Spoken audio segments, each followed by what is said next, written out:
Hello there. How's everyone doing this morning? Hopefully, did I remember to focus the camera? I think I remembered to focus the camera. How is everyone doing today? It is, what is it? It is Friday. It's Friday, yeah. It's Friday, yeah. And then it's Saturday, and then it's Sunday, and then it's back to being the week. Is this ASA? Yeah. You know what really sucks? You know what the worst part is of printing test prints for a print? Is you print the test print so that you can show off the print that the printer printed, right? You know, I've got a bunch of test prints here I've been working on. And then you drop it. And it breaks. And you're like, well, shit, I don't want to reprint it. So I'm like, is it considered bad form if I just glue it back together with some gloop? And then just call it a day and just use it in the video and just be like, yeah, I dropped it, so I had to glue it back together. Because I don't want to reprint it. I'm too lazy to reprint it. See? See? It works. It works. I'm just going to gloop it back together. Screw it. I'm just going to gloop it back together. I just got to fix the spacing. There we go. Good enough. Good enough. Good enough. How's everyone doing today? How is... Oh, did I forget to save that? I screwed up. History, shoot. Recently closed tabs. Where are... Uh-oh. Where'd it go? Where'd I... Is this... No? This one have it? No? Shoot! Dang it. I gotta find the, 192, is it 168? 238? Are you 238? No, you're the Venture XL, dang it. I accidentally closed the window for this. And this weekend's video is supposed to be on the Delta Flyer. But I gotta do some more testing on it before I gotta cover a few things. And one of it is ABS printing. So part of ABS printing is I need to see how it actually handles ABS temperatures, which means I need to run the bed at 100 for a bit. And unfortunately, it turned off. But the bed got up to a grand total of the chamber actually was holding 43 in the chamber. That ain't too bad. That ain't too bad. We have a spool here of Polylite ASA. Good old polymaker. Hey, speaking of polymaker, do you want to win a spool of polymaker filament? Every stream we give away a spool of polymaker filament. Link in the video description. Go enter for your chance. And yeah, go do that. Because at the end of the stream, we're going to do a giveaway. And somebody will get some of that cool stuff. So go enter for that. So we're going to let this heat up for a little bit more, let the temperature stabilize. I think this should be able to print ABS pretty good. Like, it's 40 in the chamber. Like, the bed doesn't put off a lot of heat, unfortunately. Like, it's a small bed. But we should be able to print ASA on here. We should be able to print ASA on here. Voron, GitHub. So what is everyone up to? Do you remember is a bit soft? What? Camera could use a focus adjustment. Am I a bit out of focus? One second here. This is where the Gamer Subs cup comes in handy, because I can use it to focus on what I need to focus on. Right about there. How's that? How's that look? Speaking of Gamer Subs, use code Canuck, save 10%. There we go. How's that? Are we a bit better there? I think we're a bit better there.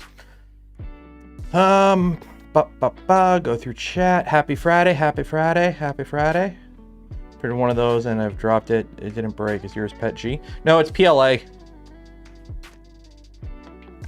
And by dropped it, I mean, I accidentally like dropped it. Better. There we go. A bit soft. It's to help my complexion. I put a little Vaseline. I smear a little Vaseline on the screen before stream, just to help even things out. It helps with the complexion. So what are we doing today? At some point, we're gonna get this printing. We're gonna do a little bit of testing. But before that, or during that, Wallace is doing that. This is like the side project. It is the last Friday of the month. and we are starting a new thing on the channel where the last Friday of every month, we are going to be taking a look at stuff you, the community, have been working on. So how it works right now, we usually have one theme stream a month. It's the members only stream. It's usually the second last week of the month, usually on a Wednesday or a Thursday. We do a member stream where, yeah, it's just, you know, random stuff, but it's only for channel members and Patreon supporters. And I kind of want to do more community-centric stuff on the channel this year. January has been kind of an introspective for me, trying to figure out what I want to do with the channel going forward. What I have been doing over the past couple years hasn't really been working anymore, and I've been trying to do a little, we'll say, soul searching, you know, not really soul searching. So January was kind of a chance for me to kind of sit down and do some introspective thoughts and what I want to do with stuff and whatnot. More will come out of it as we go. But one of it is we want to do more community-centric stuff on the channel, getting the community involved. And the first thing that we're doing with that, since it is the last Friday of the month, is the first community member, Look What I Printed live stream, essentially. There is a channel on the Discord. We have a channel on the Discord called Look What I Printed. And it's going to be an ongoing channel. You can post stuff in there at any point. But every month, the last Friday of the month, we're going to go through that channel. And the whole point is basically to get the creative juices flowing. Juices. It's funny saying juices in a video. It's like moist. It's just one of those words that's fun to say. So yeah, we did one of these streams at the end of last year. And we capped off last year's stream with it. We did a year thing, but we're going to make it a monthly thing. We're going to make it a monthly thing. So it probably won't be enough stuff to fill the whole stream. That's why we have the side project here. But the last Friday of every month, we're going to go through that. So if you haven't joined the Discord yet, I'll throw a link in chat here. So join the Discord, and in the Discord, there's a channel called Look What I Printed. Join the Discord, join the channel, Look What I Printed, post something. The idea is basically, if you haven't posted in there before, and you did something cool last year, or you haven't shared it before, post it.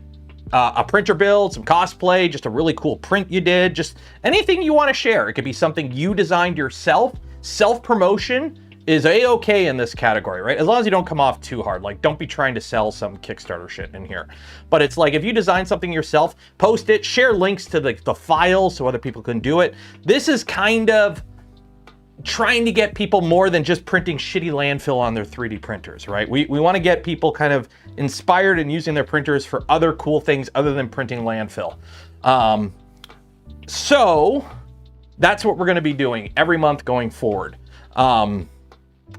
I got to remember to pin a thing at the beginning of every month so I don't have to go searching for the start of the list. So we have that. It just has to be 3D printer related. That's it. It could be partially 3D printed. It could use 3D printed components. It just kind of has to be in the ballpark of 3D printing. There is no rules or anything like that. But that is basically the whole point there. So let's go here. And let me just get a file downloaded here, because I do need to get this guy printing. So I will give you a little bit to go check out that channel and join if you haven't already. Did I do the alert in Discord?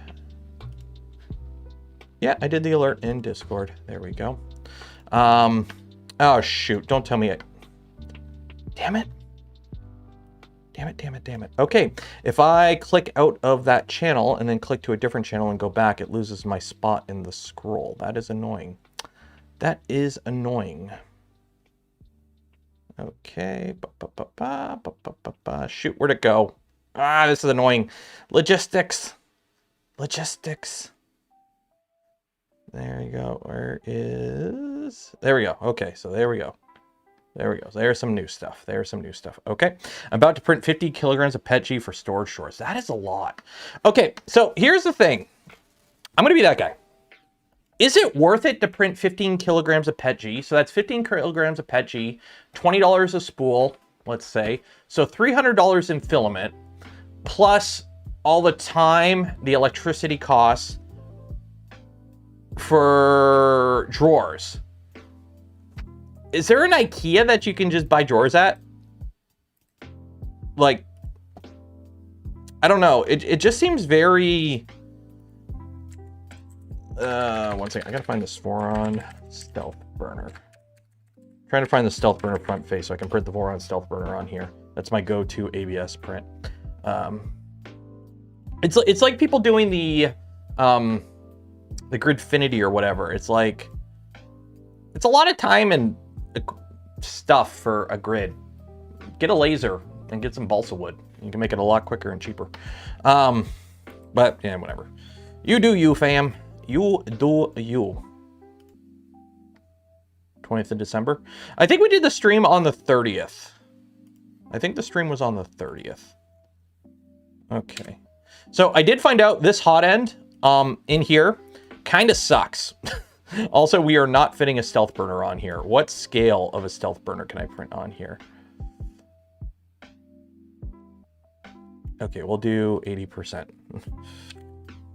I don't know how well an 80% stealth burner will print, but the stealth burner is like my go-to trying ABS print. So, although I think it's ASA I actually have here. So we'll see how it goes. Because one thing is, this Hotend does not have any balls. This Hotend, she got no balls. It can't push a lot of filament. I've noticed I'm having issues with, even on the default profile with like generic ABS, you can see it under extruding. So I've had to like slow down quite a bit to get pretty decent surface finish. It's moving fast, but it's not extruding fast. This Hotend, it got no balls. Sus burner is more small. Yeah, but I like using the standard stealth burner. It's just my go-to ABS testing print. Catherine O'Hara. Yeah, I saw that just before stream started. I was like, oh, damn it. Okay, 4 walls, 5 top, 5 bottom, 40% infill, because this is a Voron part.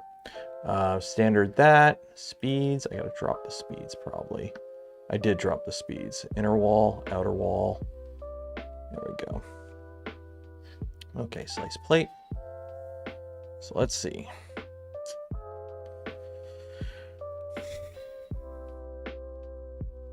There we go. So that'll be an 1.5 hour print. Okay, so let's get this guy loaded with the filament. So while I'm doing this, if you haven't yet entered, if you have something you want to share and want to be featured on the stream today, you still have time to go join the Discord and post something in there. Obviously, make sure it's all, you know, TOS legal and all that. It is being shown on YouTube, so nothing adult or anything like that. If you break the rules, I will ban you from this Discord and every other Discord I'm a mod on because I'm vengeful.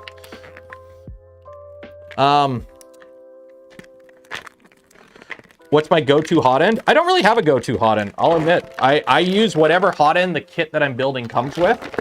Although I will say lately, I am a bit partial to the Luke's Lab Chibi Tube. The Tube Compact, I kind of got a thing for. It's a nice setup. It fits in most standard Hotends or tool heads. You don't have to like print some weird off nominal size tool head like you would for a full-size tube.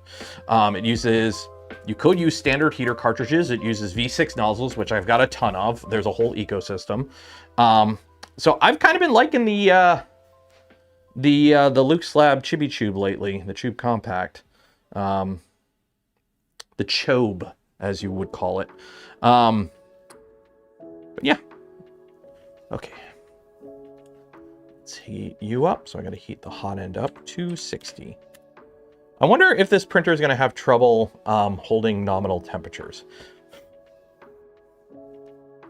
I forgot to see what temperature it got up to.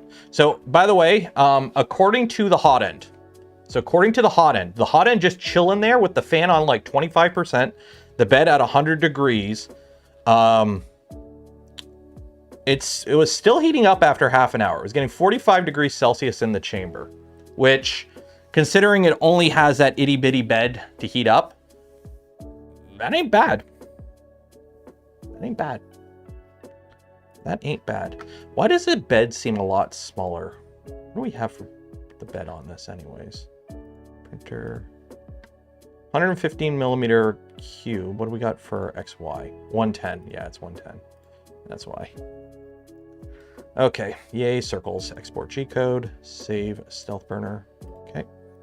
Cool. Let's load this filament. So I have noticed a bit of an annoyance with this printer. I can rarely get it to actually load. Every time I go to load it, the filament goes all the way in and then it gets to the tool head and it just stops. And I have to like disconnect the Bowden and I have to feed it in. It's annoying. So I'm thinking it's a angle of the tube type thing and it's catching on a lip in there or something.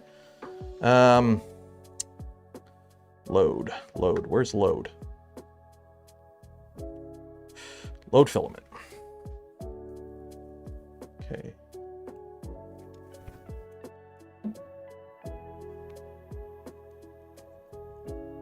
Like, I can't even get it to load.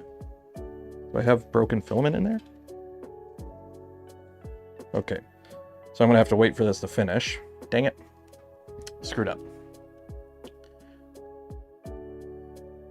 January Community Printing Project Showcase. Yes, that's what the title is.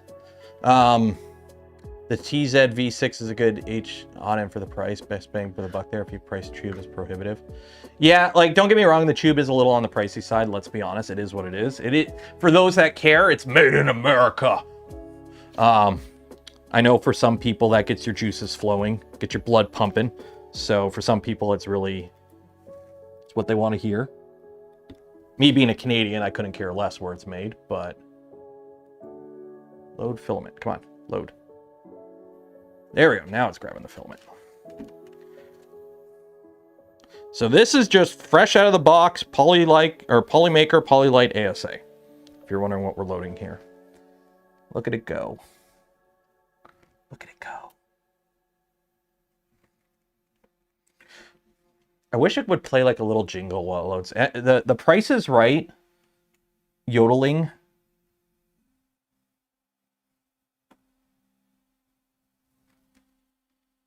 Like the oh-de-loo-day, oh-de-loo-day. I wish you could have a printer print that when it loaded filament. Oh, hey, it loaded. Okay. So the trick for this, if you're loading filament on it, is have the tool head not at the top and have it over a bit so that the Bowden tube is pointing more straight into it. It seems to load more reliably.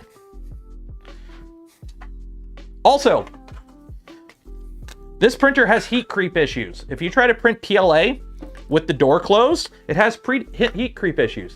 Ask me how I know. Ask me how I know.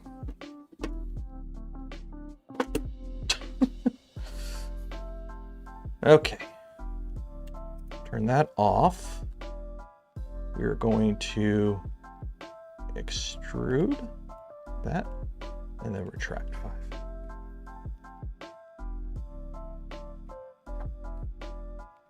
There we go.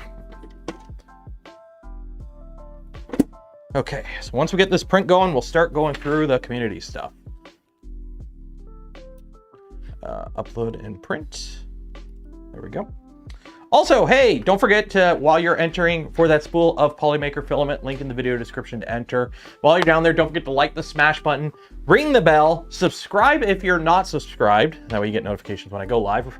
And if you want to help support the channel, the content I create, and the things I do, consider becoming a channel member, Patreon supporter, or if you're really cool, gifting memberships to others. It's the best way to support the channel, and others get all the benefits, along with supporting the channel as well.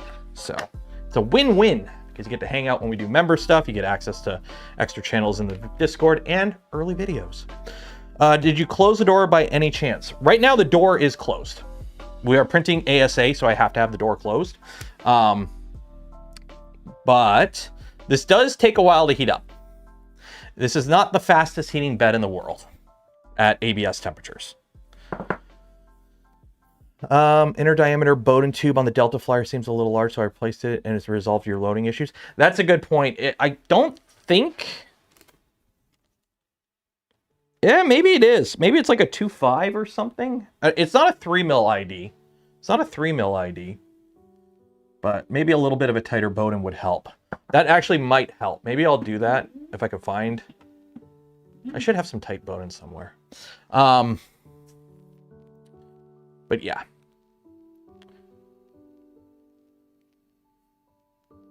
I do a 5-minute soak script. Yeah, usually like this printer, I don't have it set up. This is like literally however it comes from the factory. With the Venture XL in my garage, I have like a 10-minute soak in the print start macro. So you hit start and it just kind of sits there for 10 minutes after it heats up. So it heats up and then it just chills.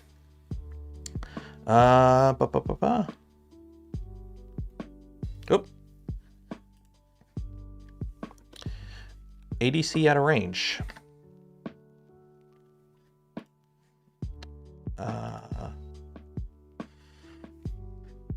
That's not good.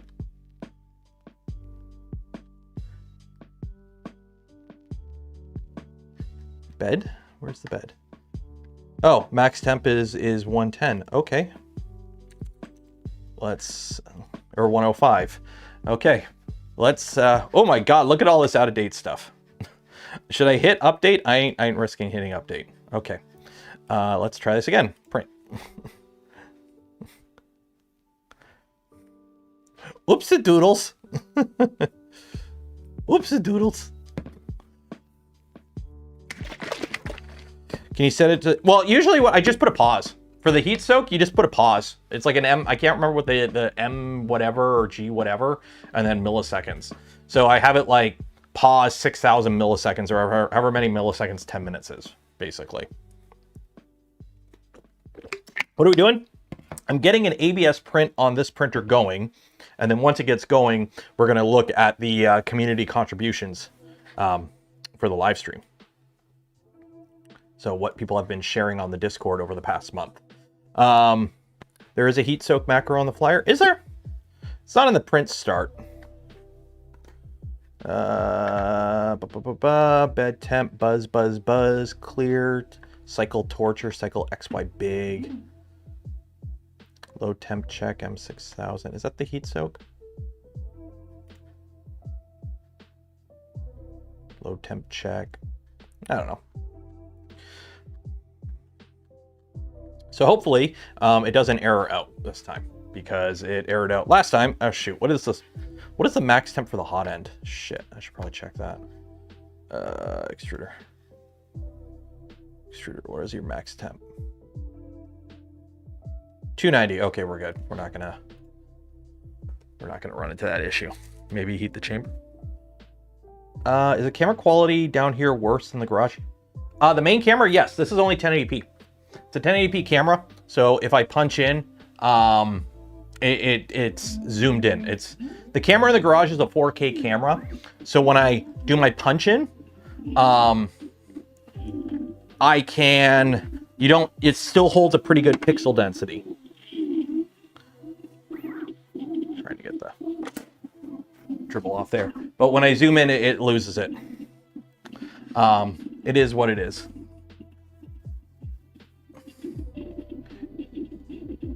Going? Yeah, it's going pretty good. I mean, my first layer could probably be a little bit closer. Let me, is that offset? Let's bring you a little closer. Save.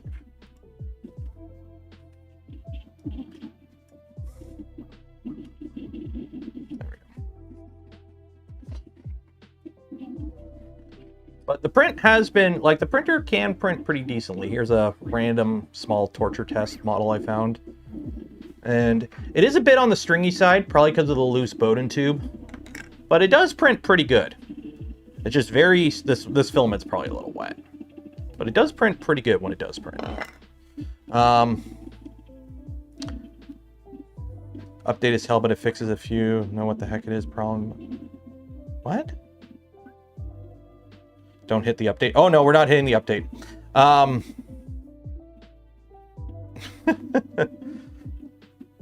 How are we doing on that first layer? That's probably a little high. That first layer is probably a little high, but I got Vision Miner on the bed, so we're fine. Okay, so now that that's happily going away, let's start with the community stream. Let's start with the community stuff. Tom Makes, thank you for becoming a channel member. Cheers and appreciated. So, this is what we're going to do. This is the Discord. If you haven't joined the Discord yet, join the Discord. Link in the video description. Enter for your chance. Or what am I saying? Enter for your chance. But there is a link. I'll post it in chat again. And if you have printed anything in the past month or so and you want to share it with the community, feel free to post it in this channel. And then the last Friday of every month, we're going to go through this channel and see what people have been working on. This printer's a little loud, but it is what it is. I think I have noise canceling on, so you guys probably shouldn't be too annoyed with the noise. Let me just double check. Filters. Yeah, I got noise suppression on, so you guys should be good. You guys should be pretty good. Okay, let's get this movable feast underway. Okay, almost finished my filament roller guide for my Prusa XL. Few mishaps along the way. So what is this? Oh, this is for the I gotta mute the music. If you share a video, if you want to share a video, you're gonna get muted because I can't play music on here without getting DMCA'd. Shouldn't the first date be December? Why, is that when the last thing was? I mean, we went through all these. These were shown off on the stream. I remember showing these off on the stream. It was on the 30th. So, yeah, I remember showing these off on the stream. So,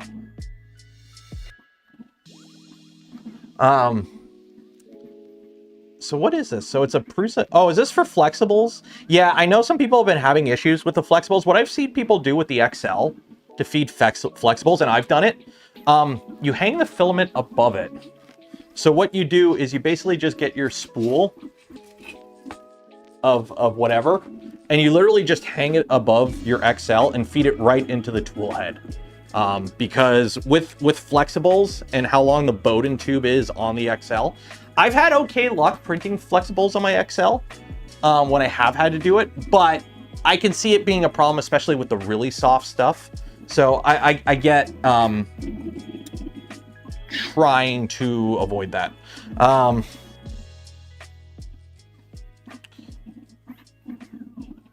You tried suggesting you yourself post something as a leaps point? I mean, I'll post some updated pictures like of the power armor and stuff I'm working on. I did get, I got some stuff came in for the power armor for the paint booth that I'm setting up. Let me pull it up here. The grid that I was posting, that we started printing on the Saturday stream, that finished. So this finished perfectly. Except for the fact that the one that I started on Tuesday failed because the spool of filament ran out, and I can't remember what spool of filament it was, but it had like a hook on the end of the filament. So when it went through the filament runout sensor, it jammed and didn't trigger the filament runout sensor and didn't trigger the pros. And unfortunately, I went out and looked at the spool, saw that there was like a couple wraps on it, went, okay, cool, I'm gonna eat dinner now. After dinner, I'll come out, it'll have been paused, and I'll swap out the spool. And unfortunately, it didn't pause because the spool, at the end of the spool, had like a little hook on the filament, so it caught it. So I had to start it again. And it turned out really good. No, this is Pet G. Did I design it? I did not design it. This is a hex wall print. You're meant to put it on the wall, and then you print little things to like mount stuff. It's like the you know, the walls with the hooks. It's like that kind of thing. All I did with it was just stretch it to as big as the bed would fit. Because the goal of this is to, I don't have room in my garage for a paint booth and a sanding booth, right? So I need somewhere where I can post-process, you know, all the parts for the power armor, right? So like big parts like this, I have to post-process all this stuff. So I have to sand it, prime it, paint it. So the idea is when I'm doing sanding and prepping and all that, I take the grid out, I do all my sanding and whatever, and then I can put the grid down, put this on it, and spray paint it. And then that way I'm not getting like all the grit and everything in the part. And then also I bought a fan, and I'm gonna use a bunch of filters to basically make something to suck all the particulate into filters, essentially. So it should work pretty okay. I did a very sketch ghetto setup of this basically last year when I did some parts of the power armor, but I'm trying to make it a more longer term actual proper setup now, especially now that I'm doing the Astromech and a couple other projects. Apulo upgraded to the peak tier. Cheers, Apulo. That's awesome. So this is my little contribution. I don't think I have anything else here in my photos that I can share. You know what? I do have something I can share. Doggo had fun in the snow the other day. Look at the doggo. He had fun in the snow. Boop. Okay. Back. Go back to the community stuff. There we go. Honeycomb wall. Yeah, honeycomb wall. Hex wall. I can't remember what it was. Honeycomb or hex, but you guys are saying hex. How's the Thanos looking? Oh, Thanos turned out good. The Thanos turned out good. I don't have him down here. He's in the garage. I shared pictures of it on the Discord. So the Thanos turned out pretty good.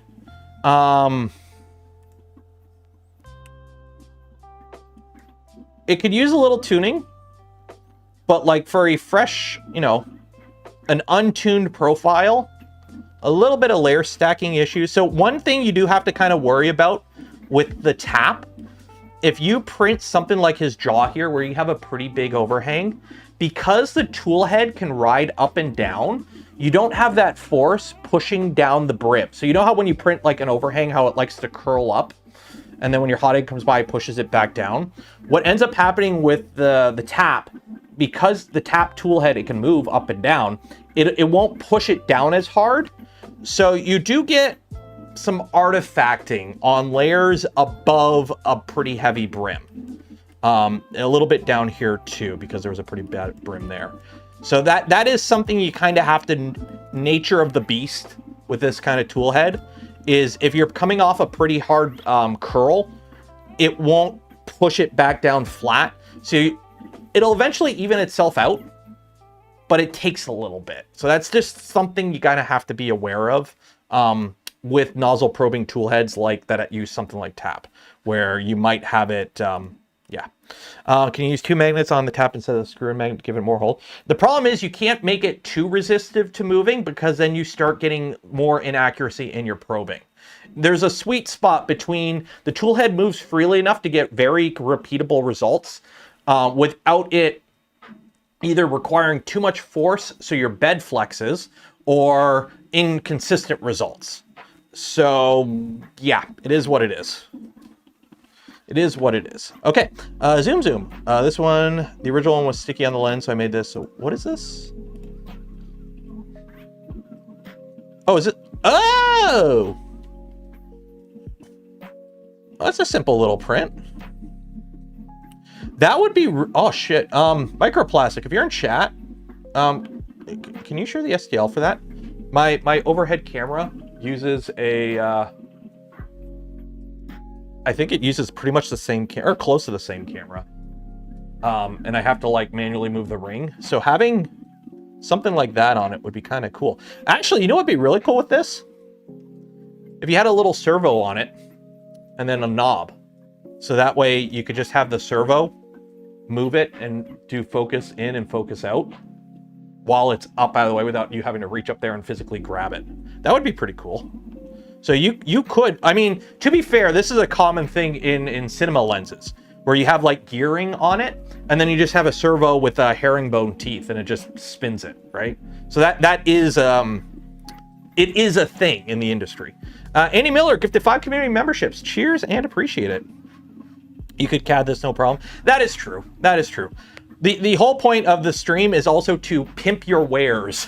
So if somebody sees something in this stream and they want to do it, I'm going to make it a bit of a rule going forward to try and share the STL. So if you're posting something in here, try and share the STLs, because the idea is if somebody goes through this channel or watches the stream and sees something and they want to repeat it, they think it's cool, they can just, you know, click it and go. So you could DIY a camera until tilt 10 and soon with a few servo. It would be cool. It would be a cool thing. I need to get more cameras. That's my problem. That's my problem. I need more cameras and I do not have the budget for more cameras. Okay. So that's that. So this is a test. Feels a lot sticky. Oh yeah, it's probably a lot smoother on your zooming. We need more bokeh. We need more bokeh. You need microplastic. You got to do the rack zoom where you like zoom in as you move the camera out and whatever, and you get that weird effect. Also, your first layer could use a little work there. I'm critiquing your first layer. Okay, set of 4 dog bone antenna insulators printed in a glass-filled nylon and then annealed for 90°C for 8 hours. Now with the photo properly rotated. This seems more... Dog bone antenna insulators. Is this for like ham radio stuff? Pull focus. Yeah, that's what it is. I'm a cinematographer. I'm not. Is this for ham stuff? Like ham radio stuff? It seems like it, because you would want it insulated, right? Because for the antenna insulator. So yeah, it's insulating. Glass-filled nylon. So glass-filled, so not carbon fiber. That would actually be pretty cool.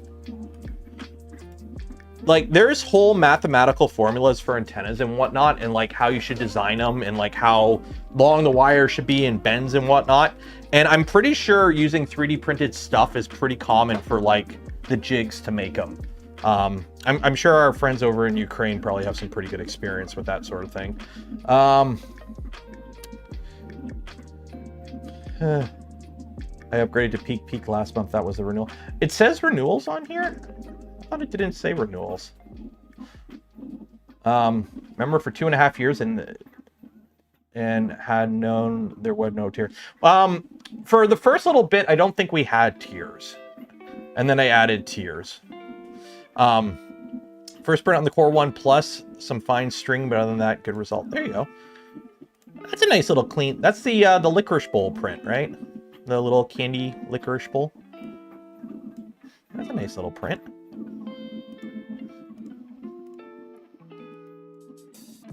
That actually, there are probably some filaments that this would make look amazing in. There's got to be a couple filaments that just look amazing in this. It's not letting gifted memberships. What do you mean it's not letting gifted memberships? You should, I mean, somebody gifted a bunch of memberships earlier. Andy did. If you're on mobile, maybe it won't let you do it on mobile. Can't share the STLs for. Oh yeah, obviously, if it's a paid model, don't share that shit. Don't. I mean, you could share the link to the files, and if they want to purchase them, they can. You had to change your debit card, so... Oh, okay, that makes sense. Printed before Christmas, but didn't get it painted until today. Added lights later. Oh, that's cute. Okay. I can't be another one. Or I can't be the... Not an option. Okay, I'm on... Yeah, if you're on mobile, the reason they don't allow it on mobile is because if you do it on mobile, Apple and Google take, like, a cut. They take, like, 30%. So, a lot of, like... You should never, ever sign up for a service on your phone that you pay with, because if you pay through Google or Apple, because you're using their phones, they take a cut. So a lot of times they'll either, like, the creators get less money in something like Patreon. So if you sign up for my Patreon on your phone, I get less percentage, or they charge you more to make up for that. So never, ever, ever sign up for anything on your phone. You pay extra for no reason, or the person you're trying to support receives less. One or the other. I can't be the only one that had one of these as a kid. Okay? Please tell me I'm not the only one. Let me find it here. Christmas tree ceramic.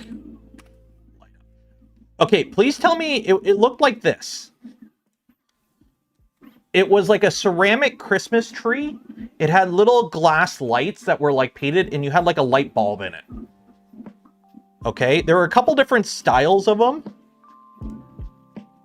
But please tell me I'm not the only one that had one of these as a kid. We still have it. Okay, yeah. I'm not the only one that had one as a kid. Okay, yeah, that's like, I remember my parents had one, and they had it since forever. George Elliott gifted 5 community memberships. Cheers, George. Appreciate it. My grandma did. Yeah, yeah, you always had something broken on it. You were missing a couple of the lights. I wonder what my mom did with it. It's probably garbage. It's probably long gone. Let's be honest. It's probably long gone.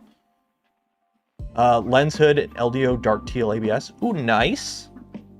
Does the color matter on the lens hood?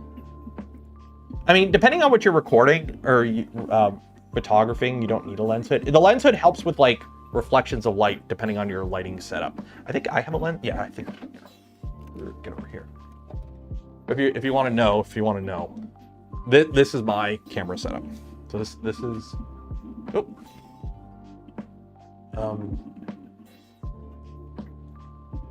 My overhead camera froze.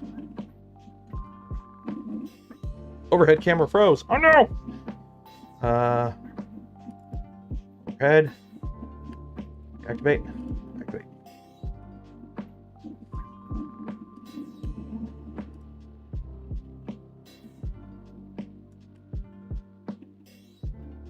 Oh, that's right. I zoomed it out last stream. That's right.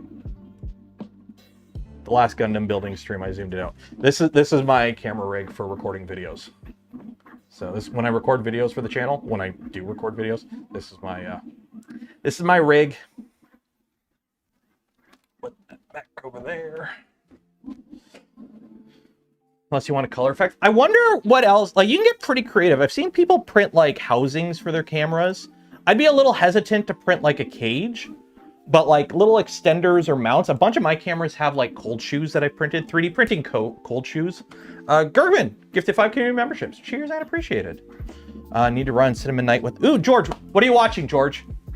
What are you going to see, George? You gotta tell us. You can't say you're going to see a movie without telling us what movie you're going to see. Cinnamon Night, what are you seeing? What are you going to see?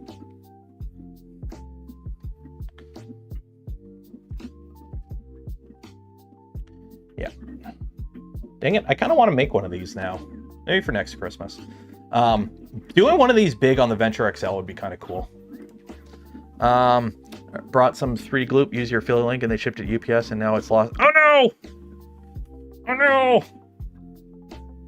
Can print some screens. Yeah, I'm sure you could do some pretty cool stuff, like pinhole lenses and whatnot. I think George already left. Dang it, I want you to know what movie he's going to see. Desktop YouTube site gets around the restrictions at the mobile app. Yeah, obviously if you go on desktop. Actually, with YouTube, it probably is only, I don't know if they'll charge the extra on YouTube on mobile, but I know Apple does. Got a load of post-processing to do in the main. Can't wait to paint and weather it. Also, first time splitting a model to fit on my V0. No, you printed all of this on a V0? This is the, what is this? This is, whatchamacallit's gun? Han Solo's blaster, right? This is Han Solo's blaster? Yeah, this is Han Solo's blaster. Melania. No! Don't go see. Yeah. Okay, I'm assuming they're joking. Go see, 28 years later, Bone Temple was pretty cool. I totally watched it in the movie theaters. I love the vibe of it. It was a very good take on a zombie movie. Also, apparently, Markiplier has a movie out called Iron Lung. So, yeah. DL44. Okay, that's what it is. Okay, put together. Oh, nice. Unfortunately, I can't show much more because, you know, I can't do shit like this on YouTube. Risk a ban. Thank you, YouTube. Currently printing a 3D sets 4x4 mini crawler. Oh. I gotta reach out to West 3D about getting a kit. Those are just so damn cool. Is that a sticker? Oh no, that is printed. That is printed. You did print the text and glue it on. Is that a piece of filament? I love filament as door hinges. I love using filament as door hinges.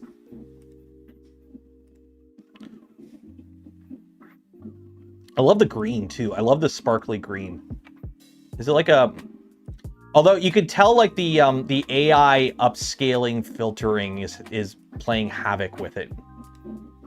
What is it called? This is you can even show images if I... No, it's fervent mind. The joke is it's handling. If you are so YouTube, Twitch doesn't have the rule.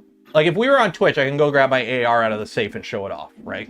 But because this is YouTube, YouTube has very, very, very aggressive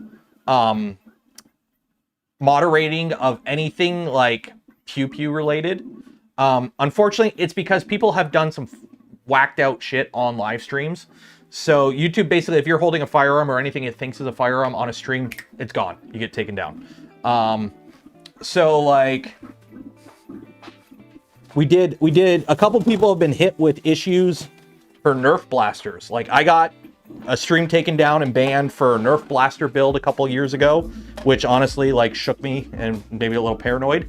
But like stuff like, you know, this 3D model of a Ripper from Fallout is okay.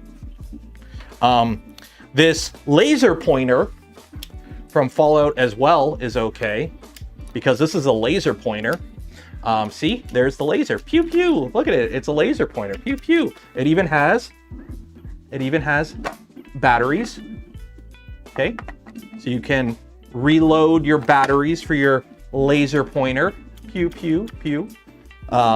So that's okay. But apparently building a Nerf blaster is a big no-no. So the joke is we just try to avoid it. It's all about handling. It's handling is the what gets it. Why is my overlay? Did somebody do something? Did I miss something? Yeah, so here's my thing. Here's my big problem. I support that rule. People have done some whacked out shit on live streams, especially like Facebook. Facebook live stream apparently is a Wild West. So I actually support that rule. The problem is when the moderation is incorrectly handled and the appeals process is incorrectly handled. So that's the problem I have. So 2020 drilling jig holder for parts, read a second revision. Ooh. Oh, that's nice. So you have like it holds your tools that you need, and then you have like the little jig holder there for, oh, is that for tapping? Oh, you got yourself a drill tap there. And are these screw-in bushings? Are these screw-in bushings? Ooh la la, fancy. So you screw in the bushing to the end, you slide that over your extrusion, and you are gonna be tapping that shit straight with a drill. That is clever. Share that STL.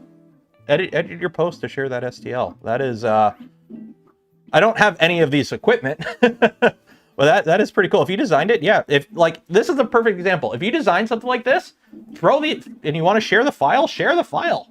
Promote your shit. YouTube has no functional. So the trick with YouTube appeal is to actually not go through their appeal process, is to go on their help chat. Every time I've had an issue with my YouTube channel and I've tried to go through like the email appeal process or whatever, it never works. You have to go to their help chat and basically like play the telephone game and get an actual meat bag on the line and not a clanker. And it works out pretty good. All the gun channels moved off. Oh, I know. Dude, it is so disappointing to be a person who, I enjoy firearms. It's a fun hobby of mine. I haven't participated in it in years because, you know, family. But I used to do competitive pistol shooting. I spent 6 years in the military. I own firearms. And nothing is more annoying for me than like watching a gun tuber make some fun content and then they just say something and you're just like, oh my God, really? Why you got... So annoying. So annoying. Forgotten Weapons, Ian is awesome. Forgotten Weapons is awesome. Okay. That's a mighty fine box you got there. That's a mighty fine box. And another box. It's a yellow box. Oh, they got all little framework adapters. That's cool. I'm surprised Framework doesn't make a 2x2. They don't make a dual USB-C. And Iron Fire. Yeah, it's honestly, I get it. YouTube, it's because of monetization, right? It costs money to run YouTube. If they're serving out videos with hundreds and thousands of millions of views, that costs them money. And if it's content that they can't make money on, they're not going to support it. You can't force a company to run an operation at a loss. You have no right to put anything on YouTube. It's a private company. It's their house. It's their rules. But I get it. It sucks. There's the 3D sets. Lee Smith, you are doing such a good job on the thing. I love this green. It's what is it? It's galaxy green, right? Shit, do I have some of it? I think I have the green. I think it's this green. Oh my god, I gotta move this rack of filament. I can't reach it. There we go. It's this green, I think. Is it Filament PLA Galaxy Green? I think this is the filament. Is this the filament? Aragon Sparkle Green. Okay, close. This is Filament Galaxy Green PLA. And that looks pretty close. Damn it, I want to use this green in something now. I want to use this green in something. That is a nice green. That's a nice green. I want to use this in something now. You go back on this shelf of filament I actually use. It's a Delta Flyer. Yeah, it's actually printing this pretty good. We're printing an 80% scale stealth burner front face just to see how it handles ABS. Because I'm filming the video on this either tomorrow or Sunday. So yeah, one of the things I had to test on this was that it can print ABS. So, or correction, ASA, but yeah. What kind of printer reviewer would I be if I didn't print ABS? So, did I print them black? No, I just painted them with a marker. The little tops there for the I just hit them with a black marker, a black paint marker. Filament Royal Blue, super pretty. Honestly, Polymaker, Filament, whatever filaments your go-to, I just want to say we are spoiled with colors now. Like when I got into 3D printing, like in 2018, late 2017, we had red and blue. Like all these wonderful galaxy filaments and blends and whatnot. It's like we are so spoiled with good quality filament and good colors nowadays. It's nice.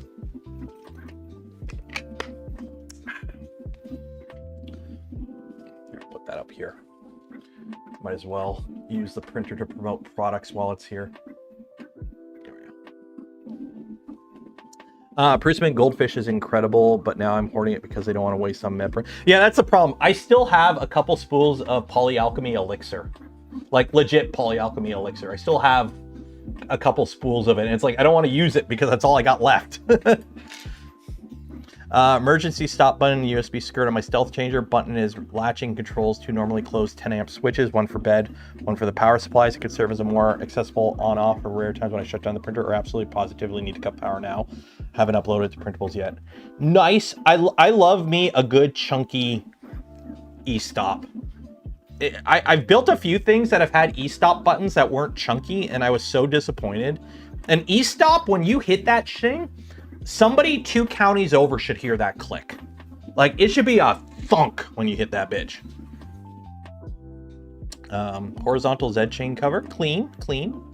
I'm assuming the Captain tape here is to prevent goop from sticking to your balls. Like, nobody wants, you know, goopy, stringy balls. So I'm assuming that's what the Captain tape is for. Or is that to play around with your offset? Had to print XY joints. Turns out AliExpress CNC ones did not keep all the belt paths properly or parallel correctly. Use dark gray Polymaker Fiberon ASA CF08. Honestly, the Fiberon ASA CF08, I'm not going to say go click the link in the video description for the Polymaker affiliate link and buy some. But you should buy some. I'm loving this filament. It is honestly probably my favorite filament at the moment. The Polymaker ASA, because it's a decent ASA and it's got just enough carbon fiber in it that you get the nice carbon fiber finish that makes all prints look amazing because it like naturalizes the layer lines. And it makes it just a bit stiffer, but it's not so much carbon fiber that you're losing layer adhesion. So the Fiberon CF08 ASA is like all the parts for the stealth changer remix that we just did that's still ongoing are printed in it. And yeah, just make sure you have a hardened nozzle. So Forgot to add my ender wire tool changer. Oh, sweet baby Jesus.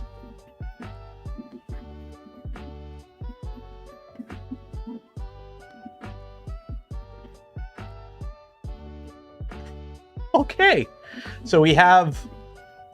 Okay, so that's a servo-driven... Oh, are they? Okay, you got to put a crossbar across the top of this, man. This thing is shaking like crazy. Although, I don't think it really matters. Let's be honest. I don't think it matters.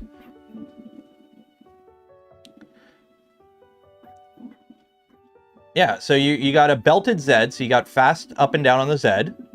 And then you have a... Well, if that's XYZ, so this would be like a U?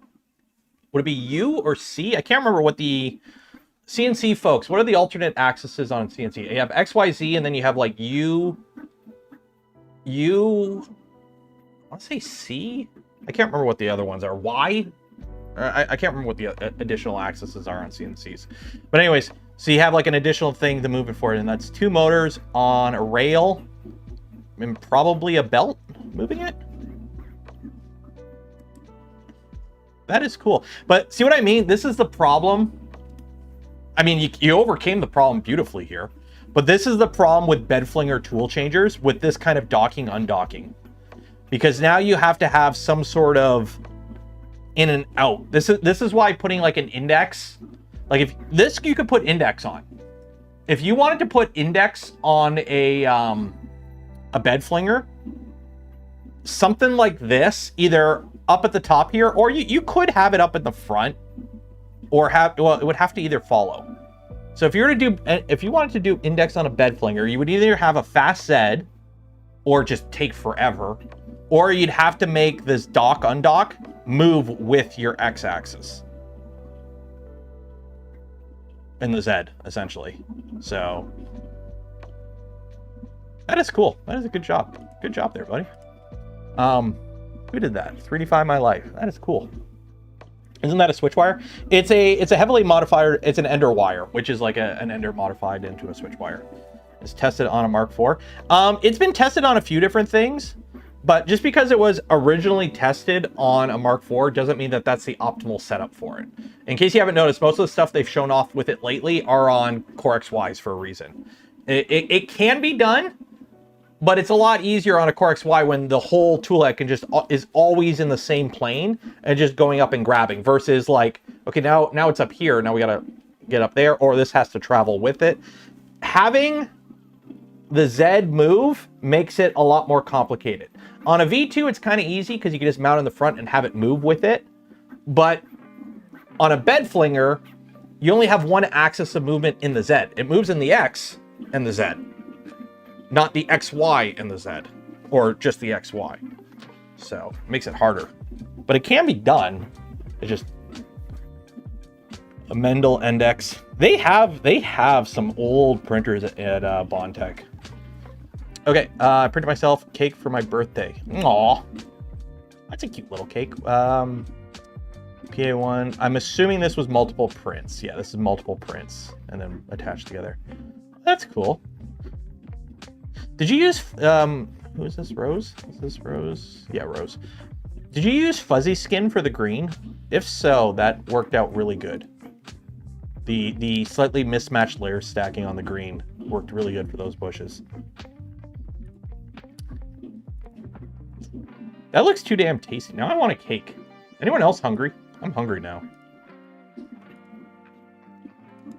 Damn it, I'm hungry now.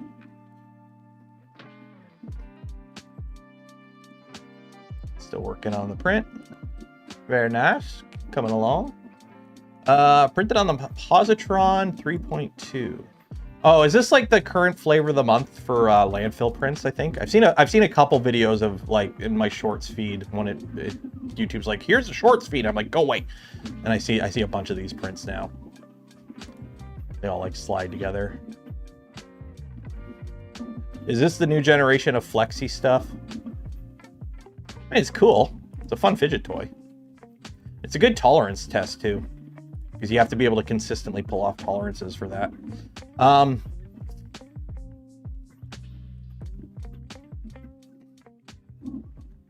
To spam what? Nobody's spamming. Just finished lunch, so I'll be hungry. I gotta figure out what I'm doing for dinner. Over the past month, I've continued Star Wars model building, 0.2 nozzle with 0.8 or 0.1 layer heights. Each section of the body was over 15 to 17 hours each, not including any panels or interior set seats. I'm not interested in resin printing because of the PPE needed and general hazard. Very true. Resin is so good. Resin printing is the asbestos of 3D printing. It works amazingly well, and the product is great, except for all the downsides. Let's zoom in. So this was done with an FDM machine. That is some really solid layer stacking. That is some really solid layer stacking. Were these panels painted? No, these weren't printed flat. Like, were they printed flat with ironing? Because that is smooth. That is smooth. Liz here? Oh, hey, Liz. That is actually, those prints are damn smooth. Did he say what filament they used? Gergman, what filament did you use for that, and what printer?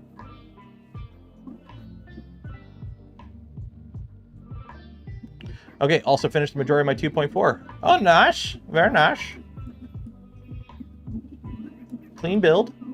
Get yourself a... Oh, you don't have it enclosed yet, but get yourself a reverse Bowden when you get the chance. Are these CNC? Yeah, these are the CNC upper idlers. I've seen a few people using them. They seem to like them. Banana. Banana. The Minamames. Nice. I have a set of Minamames somewhere. Elegoo PLA, A1, and H2D. Very nice. Very nice. Good old edamames. I got to reprint. It's funny. We've been doing Twitch streams on the desktop, and we've been playing video games. And the problem is I've been using a green screen. And the problem is my edamames that I use upstairs are yellow. And the yellow filament is green screened out partially. So you can like see through my head on the streams. So I need to reprint my edamame headphones in a color that won't get green screened out. So I got to rebuild them just for the sake of rebuilding them, so you guys can actually, you don't see holes in my head on those Twitch streams. Speaking of, we're playing through Control by Remedy Studios. I have no idea what the hell is going on in that game. I'm figuring it out as I go. It is a flippin' trip, and I am loving it. So, yeah. Just spray paint them. If I wasn't wearing them on my head freaking 12 hours a day, I would. But yeah. Control some. Yeah, I slept on the game for a while, and then I picked it up over the Steam Christmas sale, and I added to the list of games that I want to play, and we're just going through it, and yeah. Green screen to pick up the color on the side of the color wheel. Okay, yeah. I was going to just reprint them in black, but maybe a dark red or something. Finished the death race for my daughter. Next turn at 3D Printopia or Murph. Theme is 2001. Took forever to modify the driver files for Tinkercad to make it not look like a robot. So 2001. Oh, 2000. Okay. That is really cool then. You should pick up Prey. I know of Prey. I watched a video on Prey. Like, I watched like was it any good or type video on it. So I know the plot of Prey. I'm sorry, Dave. I can't let you do that. And there's is that a Hue Forge? I'm assuming that's a Hue Forge. Dude, this turned out so good. I'm loving the ship. If you don't know, this is the ship from 2001, and that's like he redid the entire robot there to look like the spacesuit from 2001. Dude, that is so cool. Oh, Wile E. Coyote, yeah. It's so cool. Hey, Wiley.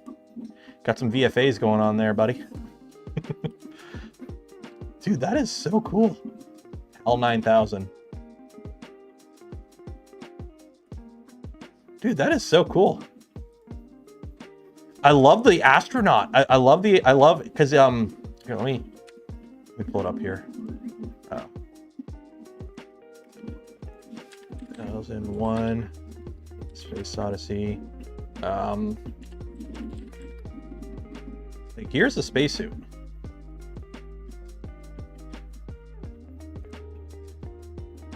That is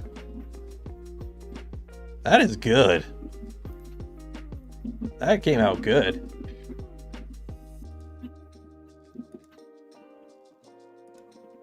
That's actually really well done.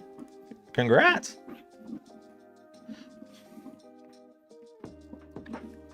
I'm sorry, Dave. I can't do that. Who is this? Dougal! Liking the new setup. LDO 2.4 R2 kit. Serverless ERCFA with the Jackrabbit mod. 8 filamentalists on 2020 extrusion on the side. Blob of fire and gantry mounted depresso pin servo. Needs to get cartographer. Currently PZ Pro. Nice. So we got the ERCFA up here for filament swapping. You got your filament storage and buffers. Oh, we got a little. And if you want to know more about it, you can click that link there. That's cool. Especially in Tinkercad. Yeah, if this was all done in Tinkercad, that's a project upon itself.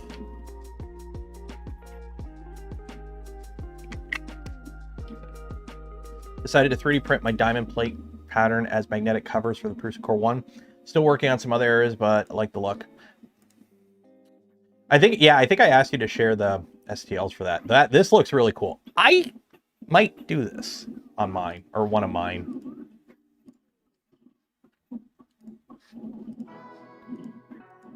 I like the look of it. What did you use for the magnets? Are they just like the thin, like fridge magnet sheets that you can get and then just cut up and stick on the back? That is really cool looking.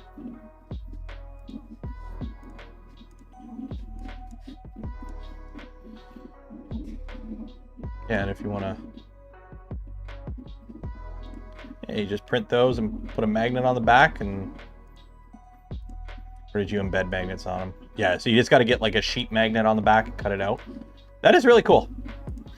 See, this is the kind, okay, remember when Bamboo did like the enclose your P1 back when they sold the P1 without panels because they couldn't find the box of panels in the warehouse? This is the kind of printer personalization I'm more towards. One, it doesn't waste a lot of filament, right? And it's just a nice aesthetic bling. Like it's not too crazy, and it's a nice aesthetic bling. That's nice. Tray for my handle saddlebags. Oh, there you go. Harley Davidson.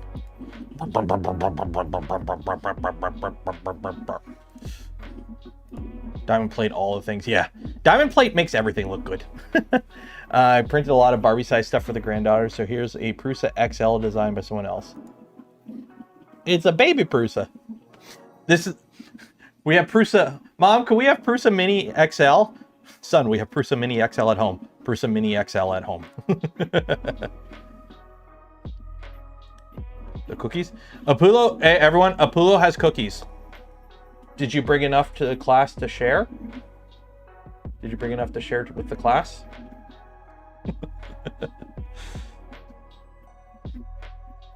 Damn it, I want cookies down. The ASA mount to hold my soundbar under my monitor on my workbench downstairs. I can swing the monitor around and watch movies while on the treadmill. I had an inconspicuous bubble level that I could see the front to make sure it's being moved. My first large print in ASA, and I had to buy a Vision Miner to get it to stick. Used a heat gun to clear off the residue from the build plate. It worked fairly well.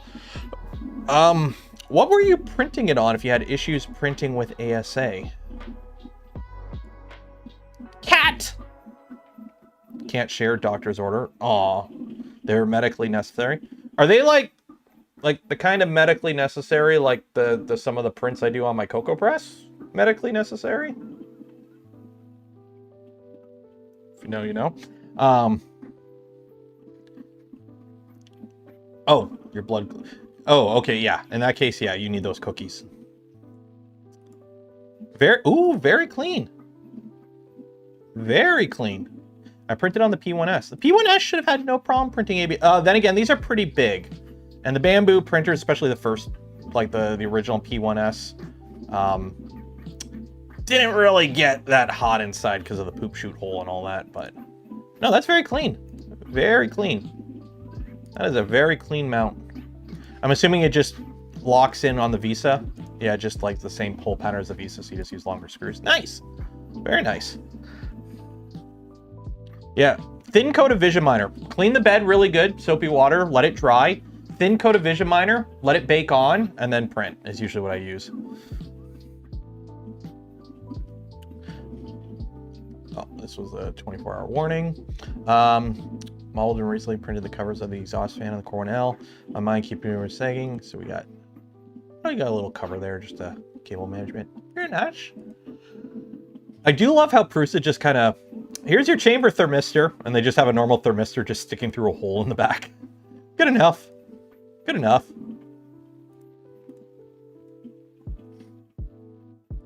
Cool.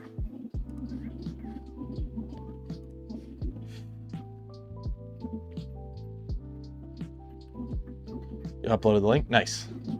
Found this on printables. It's been a fun build, but would not recommend running on 8S lipos. Does that mean it goes really fast? Ooh.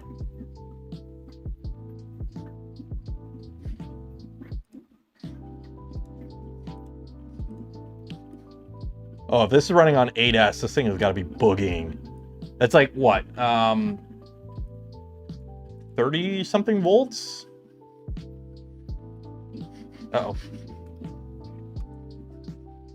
Where'd my mouse go? Uh-oh. My mouse died. My batteries died? My mouse batteries died. I'll be back in a second. Let me go get some batteries. Actually, let me grab a different mouse so I don't have to worry about batteries. 1 second. I'll be back in a second. 32 volts. Okay, just Linux things. Does this look like Linux? Okay, 1 second. I'll be back in a second. While I'm gone, enjoy this Gamer Subs waifu. Totally not Melania. Blade of Mikola. Okay, I'll be back in a second.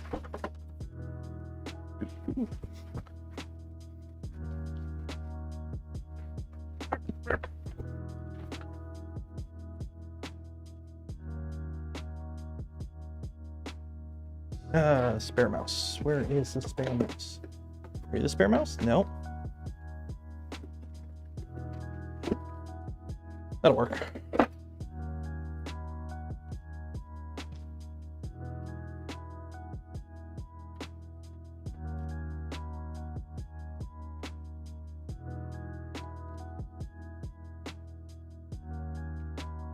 Okay, 1 second.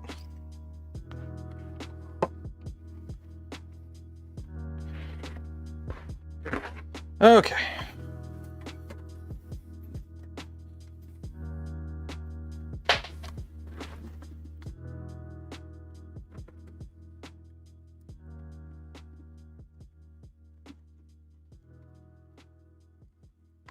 I had a spare G502 that I bought a while ago that I didn't like using because I realized after I bought it that it wasn't the G502 Hero. It was like the crappy entry-level G502. And after using it for a bit, I'm like, no, I need the Hero. So, swap this out quickly.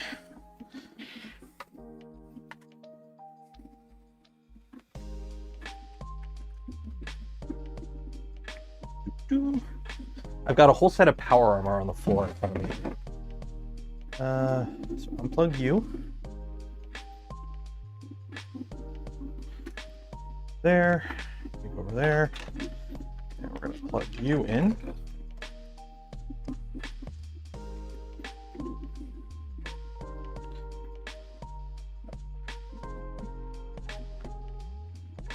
There we go. So, at least I don't have to worry about batteries anymore, but now I have a mouse with a cable. Okay, we're back. We're back. Did I miss anything? Arma? I don't want to play Arma. By the way, the Markiplier is named Iron Lung, based on the game he's a big fan of. He wrote, directed, and stars in it. It's 100%. Yeah, it's like, from what I've heard, it is very much a low-budget movie. apparently the first like hour of it's a bit slow because the game itself doesn't have that big of a plot. So making it now a movie, you have to kind of like add, and it's obviously a low budget movie and it feels like a low budget movie but from what I've heard, it is surprisingly competent for a never made a movie before, never really acted before, never really wrote a movie before, and it's a low budget self-produced thing. But apparently it's like punches pretty decently above its weight. Also, a lot of the props for the Iron Lung itself, like the set, was printed with Prusa printers apparently, because let me find it here.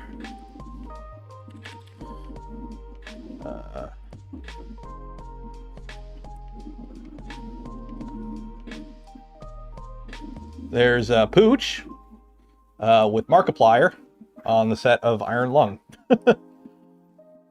And I guess they use Prusa printers for a bunch of it. So, yeah. There you go. So, there you go. You want to make a movie? There you go. I mean, it would be kind of cool to, like, it's a good, like, with 3D printing, let me pull it up here, because this is another thing.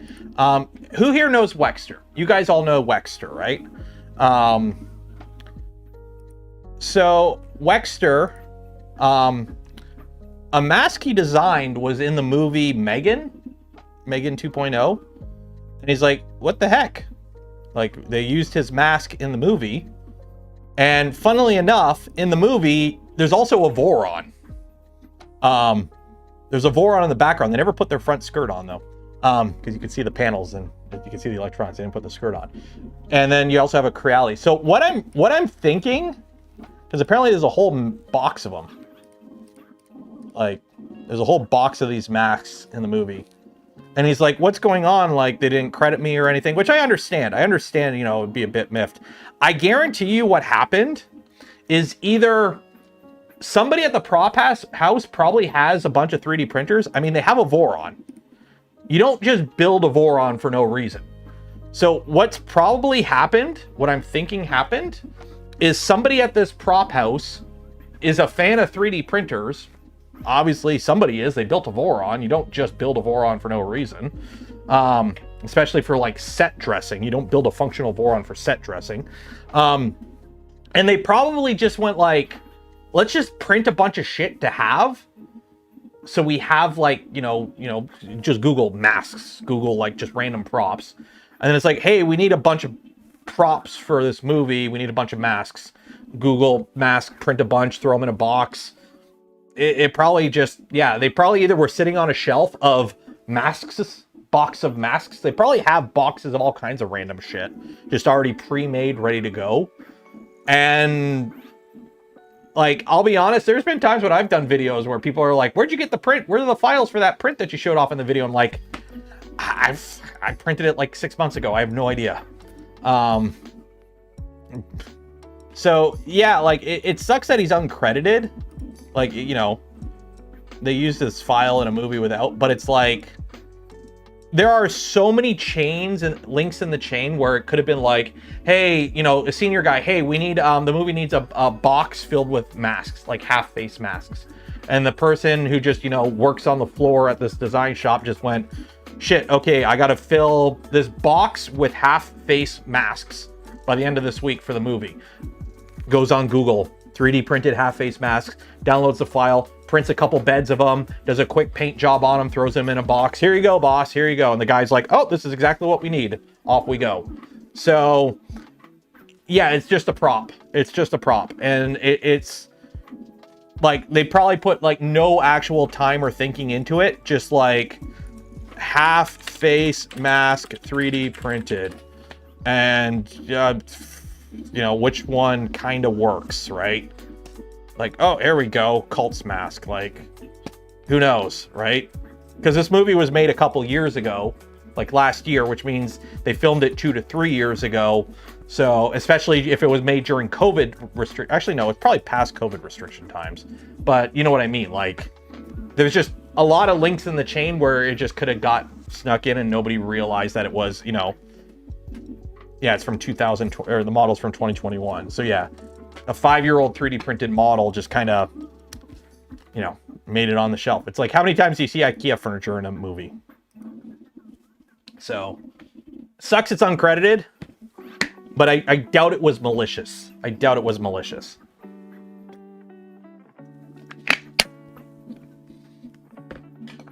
So, okay. Just rebuilt all the tool heads for my stealth changer. The extruder is my own design that uses HGX 2.0 gears. Ooh la la. Ooh. That's clean. Do you share the files for this? I'm loving these nice tool heads. Like, I'm personally a fan of the A4T. But which tool heads are these? These are nice. I'm loving these simplified tool heads. I'm loving the current generation of simplified tool heads. Especially with like modular extruders like this. Where it's like you can just swap out the extruder without having to rebuild the entire thing. I'm kind of a... Are these dragon burners? Okay. Yeah, I'm kind of loving this current generation of tool heads for printers. Like, don't get me wrong. I love me stealth burners. But the stealth burner is like a monolithic tool head designed specifically for a specific printer because of the XYZ bounds of the printer. So. Heavy bolter. Space Marines. This is a nice bolter. Look at those big Chungus rounds. I do want to build a bolter. I do want to. Why do I the uncompromising male urge to build a Warhammer 40,000 bolter? I feel like I'm approaching the last mile where the project will die before it's complete. No, you got to finish it. You got to finish it. So for those that don't know, who is this? Who is this? Shoot, why? Oh, turn off streamer mode. Fortinbras. They are building this guy, but they're printing it at normal scale, and they're painting it. So his actually, I think, actually properly fits together where I had to like glue mine together. Space Marines. No, it's not. It's Spice Marines. Spice. No, it's Space. S-P-E-E-S-H. Space. Current progress I made on the 3D sets Mogster build. Ooh, nice. Got your motor. I love how these have like a full proper drivetrain in them and shocks and whatnot. Like, that's crazy. Iron boxes. Yabba dabba do. Took longer to print than to paint. I'm gonna try and do one every month except February. I'm off to China for 3 weeks. Ooh, nice. What are you going to China for? Very nice. So it's a Teenage Mutant Ninja Turtle, and it's printed. I'm assuming airbrush. I'm assuming airbrush. Yeah, it's the Eastman model. Yeah.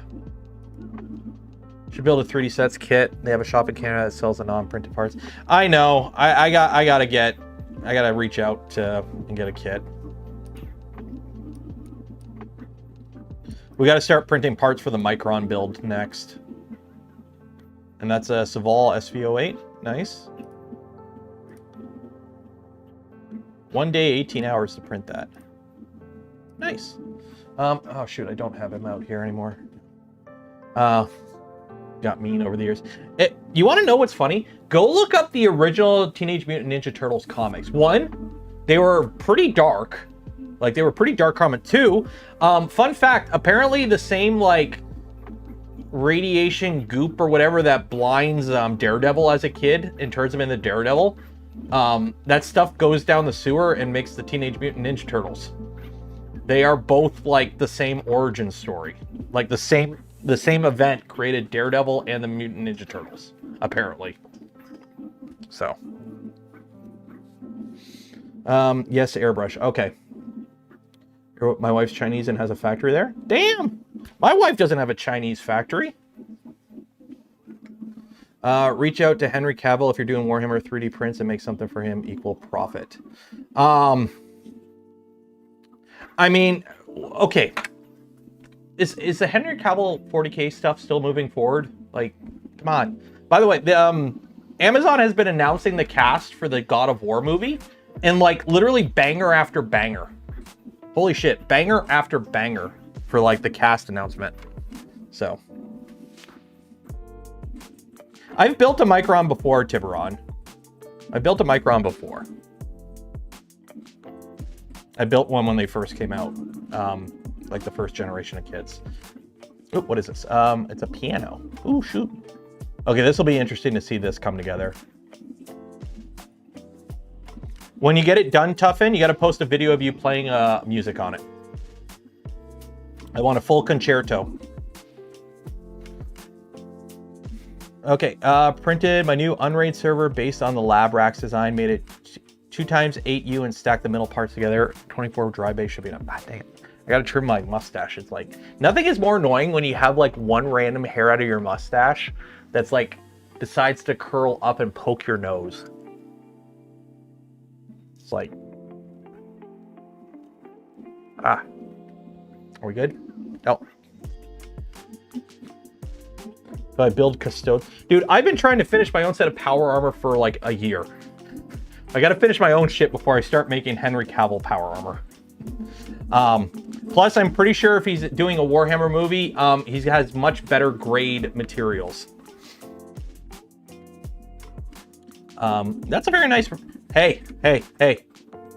Nice rack. Very nice. You got your power supply there. Very nice. There's that. That's a lot of drives.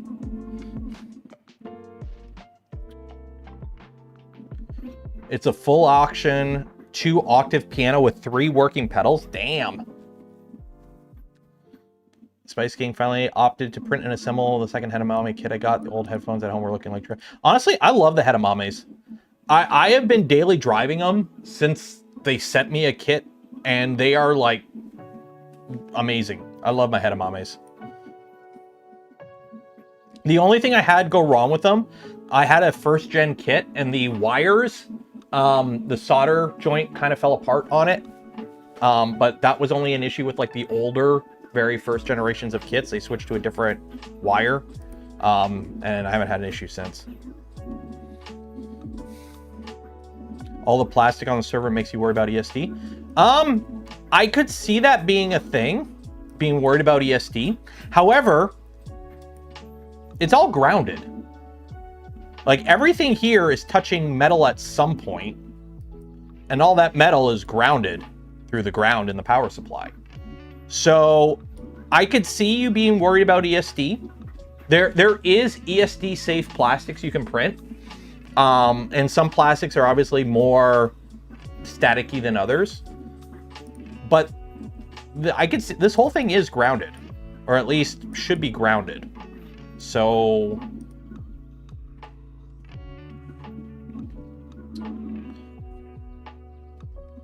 and modern components. Yeah, if you haven't watched the video of Linus Tech Tips with Electro Boom, where they basically try to electrocute computers and shock them, and like nothing really happens. Modern electronics are pretty ESD safe. Like, you can grab modern 3D printers and move the motors around pretty willy-nilly and nothing really happens. So. Okay, I made some Minecraft stuff for my kids. I designed up the sword in Fusion and used LEDs to enchant it. I printed out Polymaker Natural Pet G and Polyterra PLA. Ender Pearl is a model I found and printed in dual extrusion silk PLA from Printed Salt. Cool. My concern about ESD is because I'm a hairy MF. I get zapped easily. True. That's actually a pretty cool print of the Ender Pearl.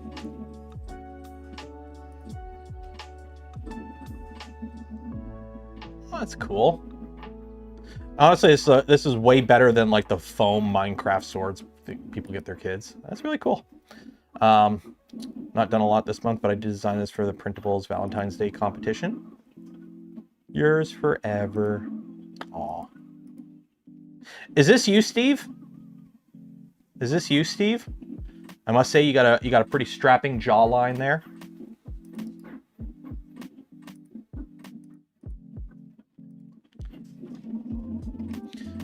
I remember I built my very first desktop on my carpet at home. And then I watched the video telling me I shouldn't do that on it after I built it on the carpet. And then I'm like, yeah, whatever.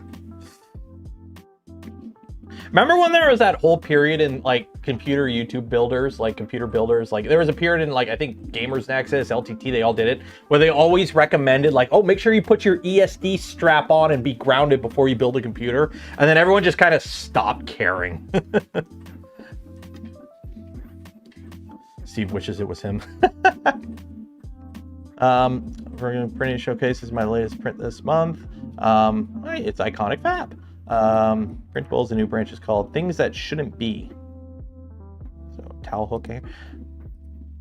How is this with, see, this print? The only thing I'd be concerned about with this is layer adhesion.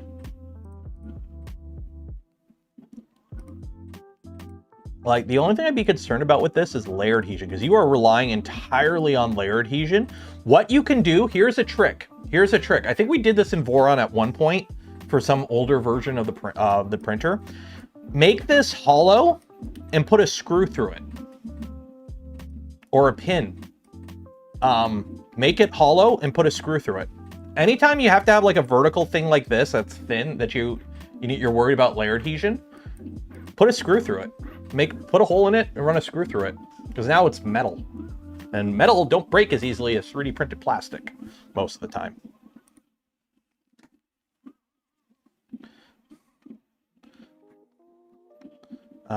Desktop shelf organizer. Ooh. And that prints vertically. Nice. I might print one of these. That's cool.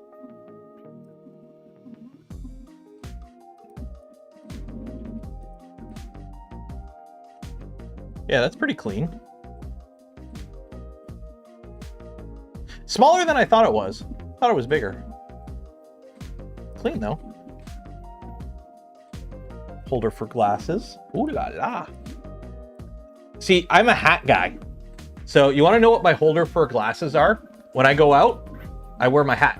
When I come home, hat comes off, glasses go in hat, wallet keys go in hat. And then when I go out, I put everything back on, and then hat goes on. So I bring my glasses holder with me. Smart idea with the screw. Yeah, we did it on, I can't remember if it was like a 2.1 part or an original V0 part. I can't remember. But we did use it in a Voron part at some point. And I'm pretty sure we stole the idea from something else. Not printing a lot this month, so I reduced my printing backlog. Did manage some 15mm scatter terrain, scale down 28. Collection is X-Terrain Deco Workshop. Printed 0.28 nozzle point. Oh, some nice little, it's cool. Very StarCrafty.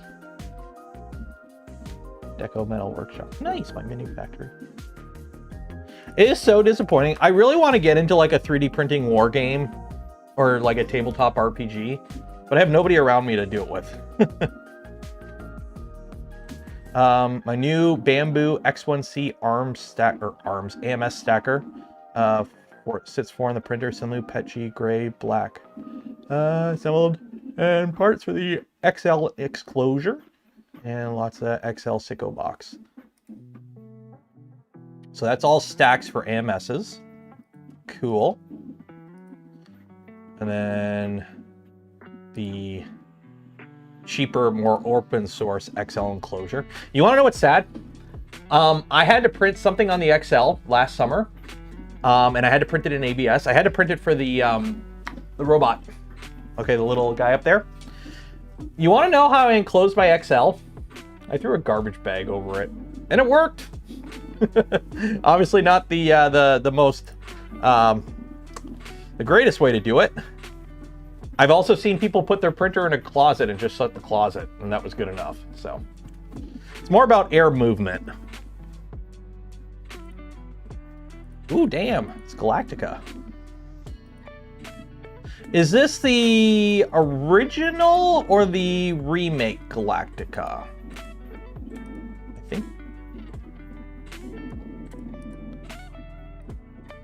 I think this is the original Galactica. Don't think this is the remake Galactica. The original series, okay. Very nice though. Very nice. Are you going to be painting it? Icarus. Yeah, that's the OG. Yeah, I'm like, I've never actually watched the OG. Yeah, the reboot is more rounded. Yeah. Are you gonna be painting it? Like, a model like this would be pretty easy to paint. You would just like, you could just hit it with like a dark metallic paint and then just like black wash it with like some watered down acrylic. And that's like 90% of the way there. So spray paint it like a dark metallic silver, paint the highlights, put a wash on it, done. Toasters. Oh, geez. 1/8 scale. Come on.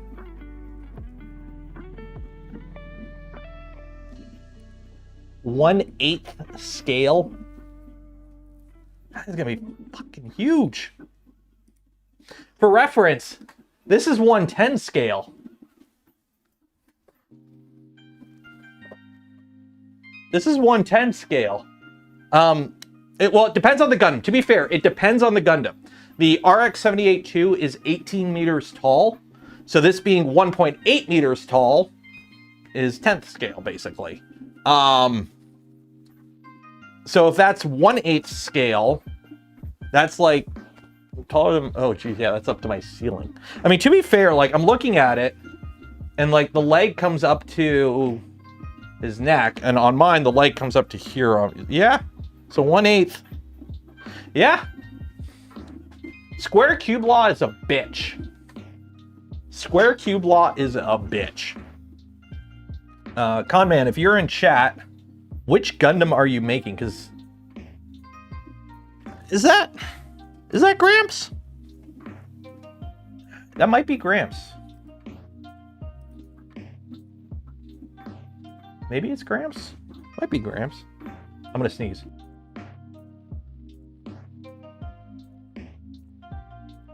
Okay, we're good.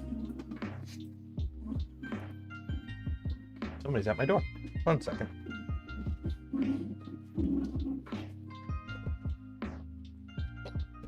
Nobody's at my door. I'm just hearing shit. I'm going crazy. Inverse square law. Square cube law. You double the volume, or you double the size, you quadruple the volume, or 8x the volume. Because remember, if you have like a 1 by 1 inch cube, and you make it a 2-inch cube, it now has the volume of 8 cubes. Another Space 1999 model, Eagle Transporter and Laboratory Pod with Spine Booster. Damn. We got some more Gundams back there. That's cool. Hey, that's the same one I got. That's the same, is that the same one? Yeah, that's the same one I got.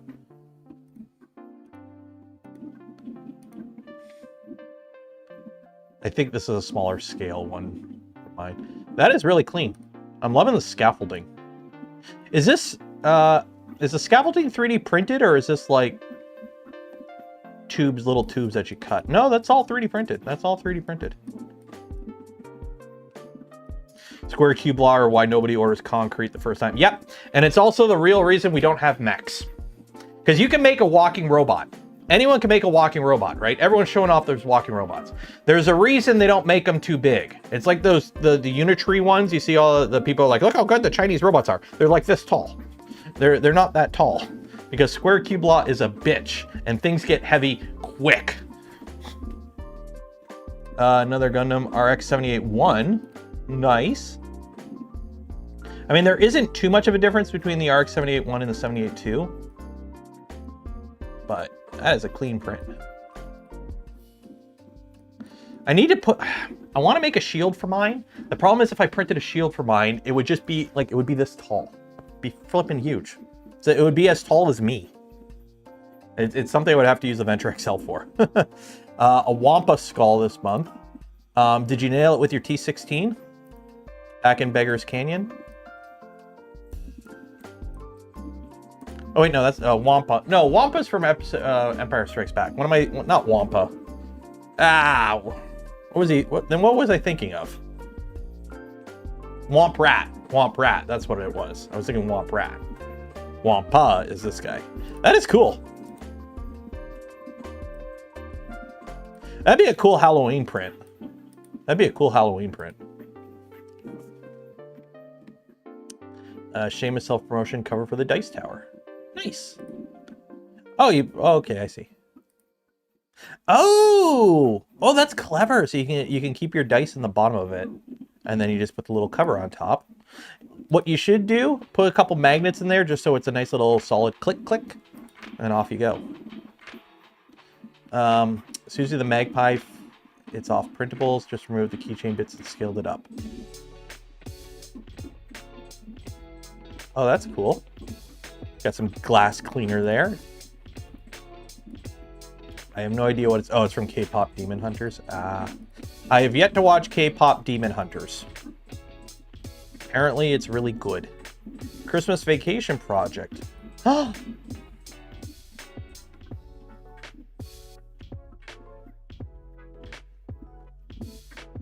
It's a Delta Flyer. That's a clean one. Nice. I love the little transition you did there for some accent colors. Very nice.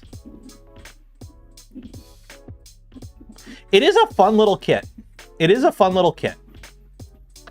It is a fun little kit. Box turtle calibration fidget fits nicely. Nice. Good old Prusa i3 Mark II. i3 Mark II. The fun thing with a Prusa, they don't ever get bad. They just become old. This still prints as good as the day he got it, probably. It's just slow. K-Pop Demon Hunters has no right being as good as it is. I know. You know what the funny part is? Apparently, K-Pop Demon Hunters was made by Sony. And then they sold it to Netflix. And Netflix made all the money on it. So like Sony basically got contracted to make it. Sold it to Netflix for like 20 million. And now Netflix has made bank off of it. And Sony just gave it away, basically. The PI on the bed finally gave away and started to peel. I mean, the cool thing with it being a Prusa, just go get a brand new flex plate. Just go get one of the nice satin PI flex plates, throw it on there, move on with your life. Oh wait, no, this doesn't have the magnets in it. You're right. This is when they just put the sticker on the bed.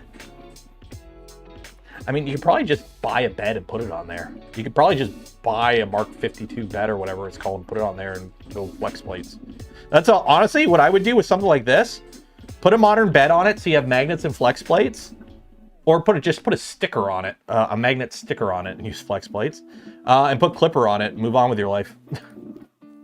Sony sold all their televisions to TCL. Yeah, and the consoles are dying. Nobody's buying game consoles anymore because they're so bloody expensive.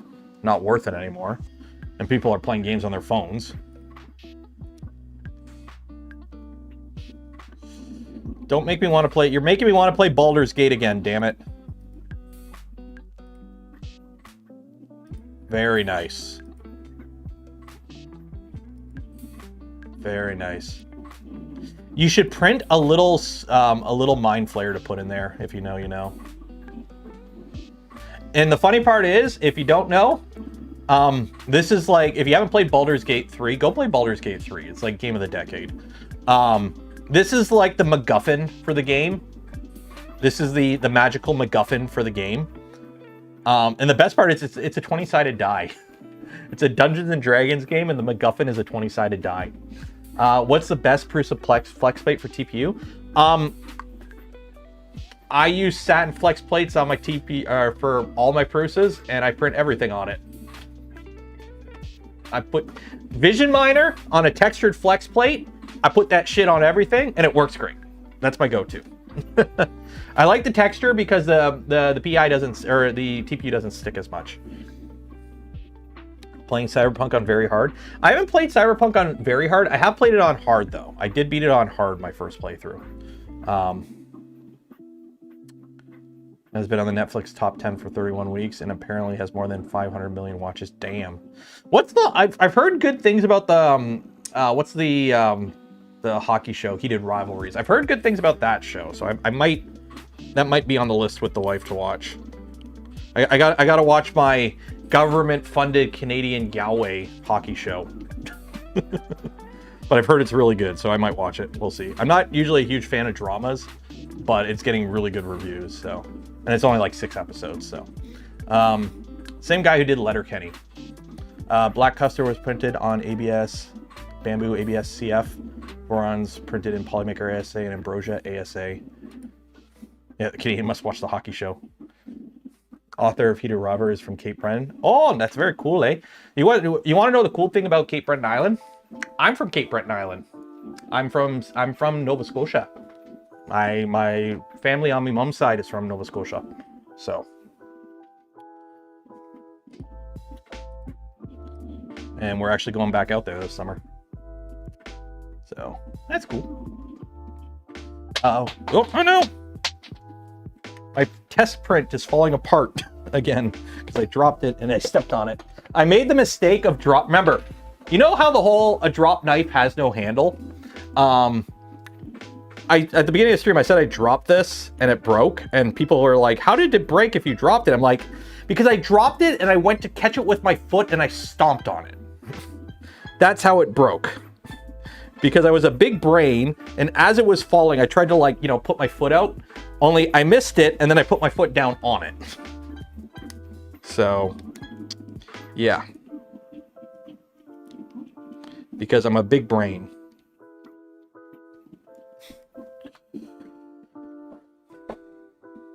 Nova Scotia is one of the places you want to visit. It's very beautiful out there. I wouldn't want to live out there just because the economy is not the greatest and jobs are kind of hard to find. But in terms of just being out there, it is a vibe. It is a vibe out there. I love it out there. Utilize a quick release mechanism, so I switched to streaming. Yep. Quick releases on cameras are great. Every camera that you have on a mount like this, you should have some sort of quick release plate. Personally, I like the Ulanzi quick releases because they're just like quick and easy to deal with. But it's so much nicer having cameras on quick releases if you move them around a lot.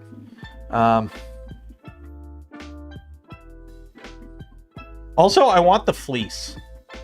I want the fleece from that show. Rent is more expensive in Nova Scotia than Montreal. Yeah, it's because a lot of people, it's the same reason rent is expensive where I live, because everyone who, you know, lived in Toronto and bought their house for like 20 grand in the 80s, sold it for like 3 million, and then they retired out to here or Nova Scotia and they bought up all the cheap property. So they bought it, they've either retired out here with their pot of money and bought up the good houses, or they're running landlord slums and buying up houses. So it sucks. I know, I still have family out there and it's like, it sucks their housing market. NFC chip makers for Smurf. Ooh, nice. So you just put the little NFC tag in there. Very nice. This would be a good way of doing a giveaway. If you were doing a giveaway at an event, like print off 500 of these and only one of them has an NFC tag that leads to like a you win or something like that, and every other one leads to your website, that would be a good way to drive people to your website. If you had a store and you were doing like a 3D printed event, you know, have your little booth set up, and every time somebody comes by, you give them a chip, and if they scan it, it brings them to the store. But one out of every X amount is like goes to the store with like a discount coupon or something like that. That would be a cool way to do it. A little bit of nano keeps them in place. Oh, you put like a little drop of vision miner or something in there. Nice. Bearded printer bowl in Polymaker Gradient Crystal Aquamarine. Ooh. Ooh. Oh, that's nice.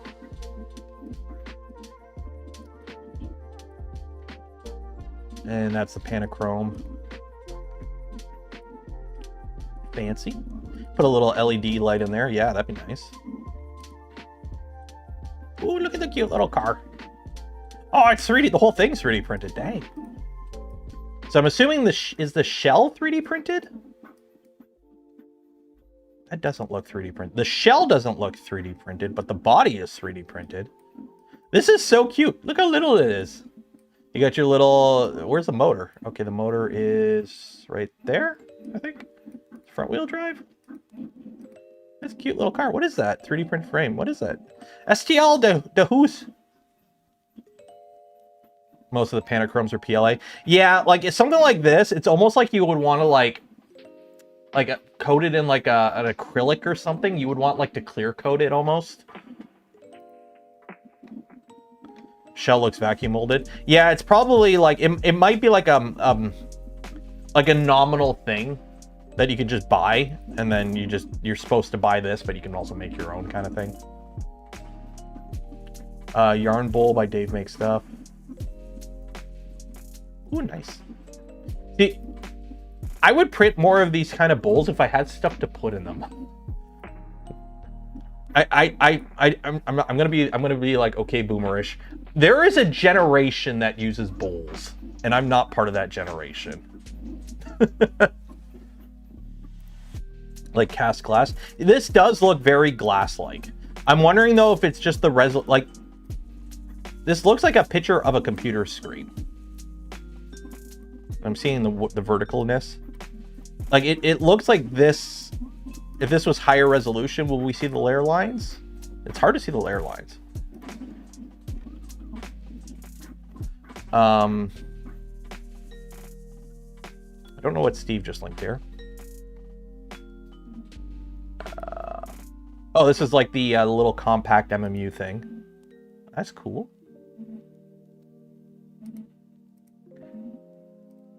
How's this? Oh, this print's almost done. Dang. What to do with 3D poop? What are we doing with the poop? Show me what you do with the poop. What are you melting it in? Oh, it's a silicone mold. Oh, it's a high temp silicone mold. Oh, I see what you're doing. So you're melting it. Oh God. Whoever is filming this is getting so high off the fumes right now. I don't, oh man, the smell. Oh my God, the smell. Okay, that is pretty cool. That is a pretty cool way to, freaking brain rot. Show me the actual thing. Don't just cut off. There we go. It's like all this video to do it. The last 3 seconds are showing it. Literally, you have 1 second to see the finished product. I hate filming stuff for brain rot. That is cool though. That is cool. Design and 3D printed a router. Very nice. Like these types of 3D printed routers using extrusion frames are, oh, you're hogging some metal. Am I gonna torture your ears? No, there's no audio. Very nice. The E3 CNC Ender 3 Pro base. Okay, I'm gonna be that guy again. How the hell is this an Ender mod? Like, I get it. I took my extrusions for my Ender and the motors for my Ender, and I built an entire CNC machine. Ergo, it's an Ender mod or an Ender conversion. There ain't no Ender in this. I know it's reusing the extrusions, but you can get the extrusions from anywhere. You can get NEMA 17s from anywhere. They are nominal items. It's not like the Ender is the only one that uses those motors or those extrusions. They're 2040 extrusions and NEMA 17 motors. And you're reusing some V wheels and whatnot. Like, it's cool that it is based on, you can use a lot of leftover hardware from an Ender. But I don't know why you would tie it to the Ender. Like, if I went, how do I phrase this? If I were to design a CNC using low-cost hardware, I would not want to put Ender in the title. I would want to give it my own name because I designed my own thing, you know? The LC CNC, the low-cost CNC or something. Why are you giving the Ender credit? Why are you giving the Ender 3 credit? Bro didn't do any work. He just showed up on the day of the exam, wrote his name on the thing, and he's part of the presentation now, right? Quit giving Creality Enders credit for things they didn't do. That is a nice little setup, though. That is a nice little setup. That is a nice little basic CNC router. But freaking Ender didn't show up for any of the work, showed up on the day of the presentation and got a B. 90% Ender parts. I mean, to be fair, yes, it is using Ender parts, but they're just generic 2040 extrusions and NEMA 17 motors and gears. I mean, this could be for as much, this is, you know, a Comgrow or any of the other Ender clones, right? I don't know. I just wouldn't, if I went through all the trouble of making my own CNC, I wouldn't put Ender in the title. I would give it my own name, but that's just me. Like, hey, here's the bomb. By the way, if you have an old V-wheel bed flinger, you can reuse some of the parts.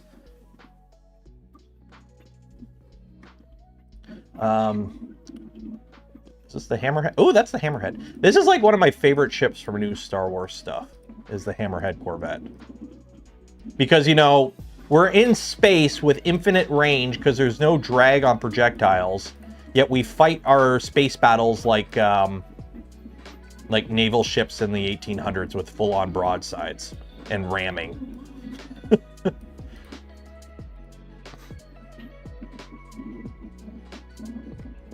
I know that's just my one rant. Like, and I see people like show off like it's a Core XY, but it's an Ender conversion. I'm like, how much of that is Ender? Well, you reuse 3 of the extrusions, but you have to buy like 5 times the cost of the Ender worth of hardware. And it's like, ugh. That came out really good. Is that? Yeah, that's multicolor print. Well, it's on the XL. Unimog from Casio. It's a little over 1 meter long. Damn. Oh, it's the Unimog, yeah. Chunky. Look at the little seat. It's got the little handle. That's cool. Now, is this a gray TPU? So it's nice and squishy? It's a visual medium. I know. That's why Star Wars isn't sci-fi. Star Wars is fantasy. It just set in space. Star Wars is closer to fantasy than it is to sci-fi. So you're not doing the Prusa wire? I don't have a kit for the Prusa wire. The Prusa wire is at least like very heavily Prusa based. Because you kind of have to use that Prusa frame for it, right? Firefly did starships right, a big towering thing that floats like cities. What's the other one? The Expanse. The Expanse does spaceship combat pretty right too, for the most part. Also, the fact that like the ships are towers, because in the show, the drives that the ships use are super efficient. So they're basically either constantly accelerating or decelerating. So they build the ships in line with the push of the engines. So that way, when the ships are accelerating or decelerating, you have gravity. You have some force. So the ships are vertically stacked. They're not like lengthwise where your floors are like this and the engines are here and the front of the ship's here. The ships are built like this because it's like a tower, because the engines are constantly either pushing the ship when you're accelerating, and then halfway through to your destination, you flip the ship around and you start decelerating at the same G. So, like, that's really the only way to get artificial gravity other than centrifugal force, is to come up with some sort of drive system that's just so efficient that you could just constantly run at like a certain G to basically create gravity by just G forces, by acceleration and then deceleration. As it is right now, we can do that with modern tech. The problem is it only lasts a couple minutes before you run out of fuel. And impulse drive from like ion engines don't create enough thrust to create any sort of actual measurable, you know, usable G-force, essentially. So if we were able to come up with engines that were efficient enough that you could run them constantly at like 0.3 G or 0.5 G or even 1 G, that would be great. What you would do is you would just constantly accelerate to your target, and once you get halfway there, you just turn the ship around and then decelerate for the other half of the journey, because obviously you don't want to show up at the planet showing up at 0.7 light speed or whatever. So yeah, the lore in Mass Effect dreadnoughts are often aligned to the drive. Yeah, and in Mass Effect, the Mass Effect gimme, sci-fi works really good, in my opinion, when you have one gimme. So in Mass Effect, for example, there's element 0, EZO. And EZO is an element that when you apply an electrical force, you can make it basically changes gravity. It generates gravity by, or either generates or removes gravity. I can't remember exactly how it works. It's been a while since I read the thing. But basically, you have an element that when you apply electricity to it, it affects gravity. That's how people who are psychic in Mass Effect can move shit around with their minds. Their body just has EZO in it, and they use their body's electrical grid to modify the electrical or the gravitational fields. That's how the Mass Effect, it all works. That's how you go faster than light. It can basically negate your gravity. So all of a sudden, you make your ship. The ship has normal engines, but thanks to the EZO core, the ship weighs nothing now. So, you know, E equals MC squared. The faster you go, the more energy you need to go faster. And once you hit the speed of light, you need infinite energy because you are now infinite mass. Well, if you have EZO, you can apply gravity. You can basically remove mass from the equation. So in the Mass Effect universe, that's their one gimme. So you have the EZO cores, you have the EZO drives, and you have the element EZO. And the entire universe is built around that. So everything makes sense in the Mass Effect lore because EZO exists in the Mass Effect universe. And that's also how the Reapers go to take everyone over, because the Reapers basically seed the universe with EZO, and the whole technology leaves the Mass Effect relays everywhere. So every time a new intelligent race evolves, they find this shit, go, hey, this is a cool way to make, you know, faster than light travel. They all base their entire technology around it. And then the Reapers show up and go, yeah, we built this shit. We know how it works. We know how you're going to work. And now we can easily defeat you because you're basically fighting us with our own technology that we know how it works. Yeah. This is the final version of the Filament guide. Oh, was this the last thing we looked at? Okay. Oh, more Beardy Bowl. Oh, they need more Mass Effect. I do not have high hopes for the next Mass Effect, but it better be somewhat good. There you go. Yeah, because you want to have as little friction as possible with TPU. Can rotate the boom. Ah, very nice. So is it better to, well, I'm assuming you can swap sides as needed. So you have it under constant tension. The only thing I'd be worried about is it would be like if your tool head moves to the front to back quickly, if it flops out. Do the rollers have like, are they grooved so that the filament kind of wants to ride in the center so it doesn't hopefully hop out? That's the only thing I could see being a little bit worrying about that. Maybe the massive, dude, have you seen the casting for the,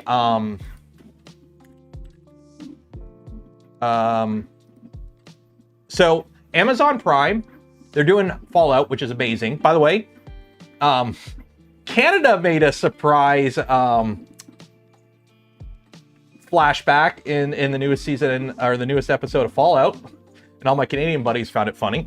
But anyways, Amazon is also working on a Mass Effect show and a God of War show, and like they got this guy from Severance to play Thor.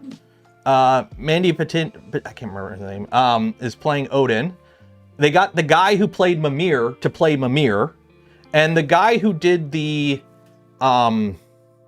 voice of Thor in the game is playing Kratos in the show. Like, the casting has been like bang on. The only thing is, I hope they have Christopher Judge in something. I hope he plays a role. He does a very good voice acting for Kratos in the new God of War stuff, but I think he's a little too old and to be Kratos in the show. Like, yeah. Let me find the guy who's playing Kratos. Kratos, God of War actor. Because the guy who's where is it? Ryan Hurst. Yeah. Ryan Hurst is playing Kratos. So Amazon seems to have a pretty decent head on their shoulders. They Fallout is amazing. They've knocked it out of the park with the Fallout show. So if they're on the same boat with Mass Effect show and God of War, maybe the Mass Effect show, because from my understanding, the Mass Effect show is its own thing. It's set in the Mass Effect universe, but it's like its own thing. So we're not going to have Commander Shepard, or our Blueberry ain't showing up, unfortunately. But yeah, they destroyed Wheel of Time. Here's the thing. Was Wheel of Time made by Amazon? And by made by Amazon, I mean produced by Amazon, or was it just aired on Amazon?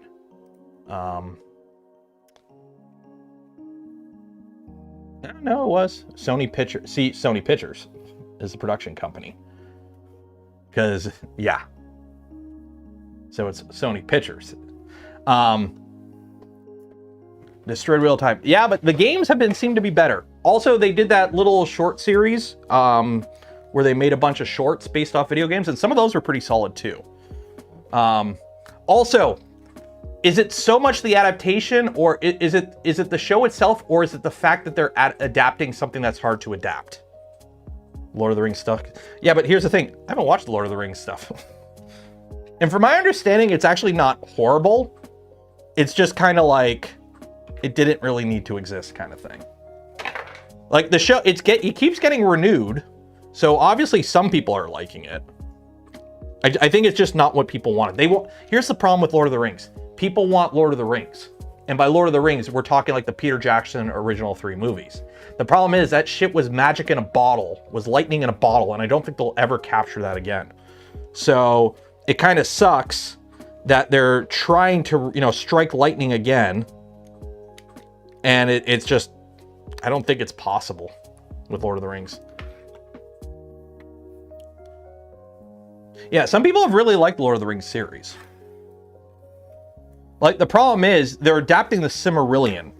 And the Silmarillion is famously a bitch to read and understand. It is just, like, so dense. So, curious about Silo. I've, like, barely watched any Apple TV shows. Pluribus was great. That's the only Apple show I've really watched. I haven't watched For All Mankind. I've heard For All Mankind, from what I understand For All Mankind, the space stuff is good. The problem is it has a really good alternate history sci-fi space show with a really crappy drama attached to it, from what I've heard. It's like the space stuff and the alternate history stuff is amazing. The problem is that's only part of the show. The other part of the show is family drama, and it sucks. So.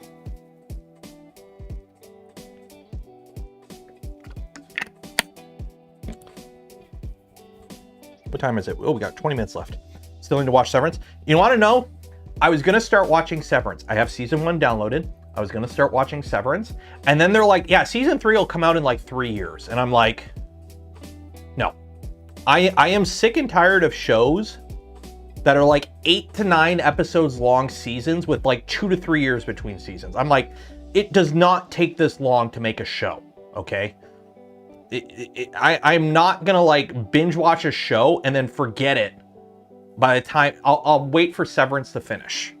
I'm not gonna invest, a weekend watching 12 episodes and be like, okay, the next episodes are gonna be in 2.5 years from now. It's like, no.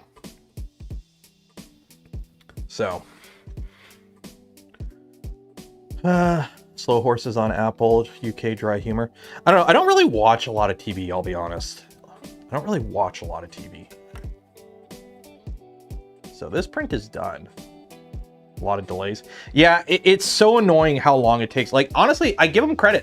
Another thing I give Amazon credit for with the Fallout show, season 1 aired last year. Now, granted, it aired at the beginning of last year. And now season 2 is wrapping up next week. Or when was season 1? Fallout TV show. When was that? When did that air? Fallout season 1. Oh, 2024. Yeah. So it aired in April of 2024. So early 2024, and season 2 was end of 2025. And they're filming season 3 in May. So, like, at least we're not waiting 3 freaking years between seasons with that show. They're actually putting them out at an okay pace, I guess. So,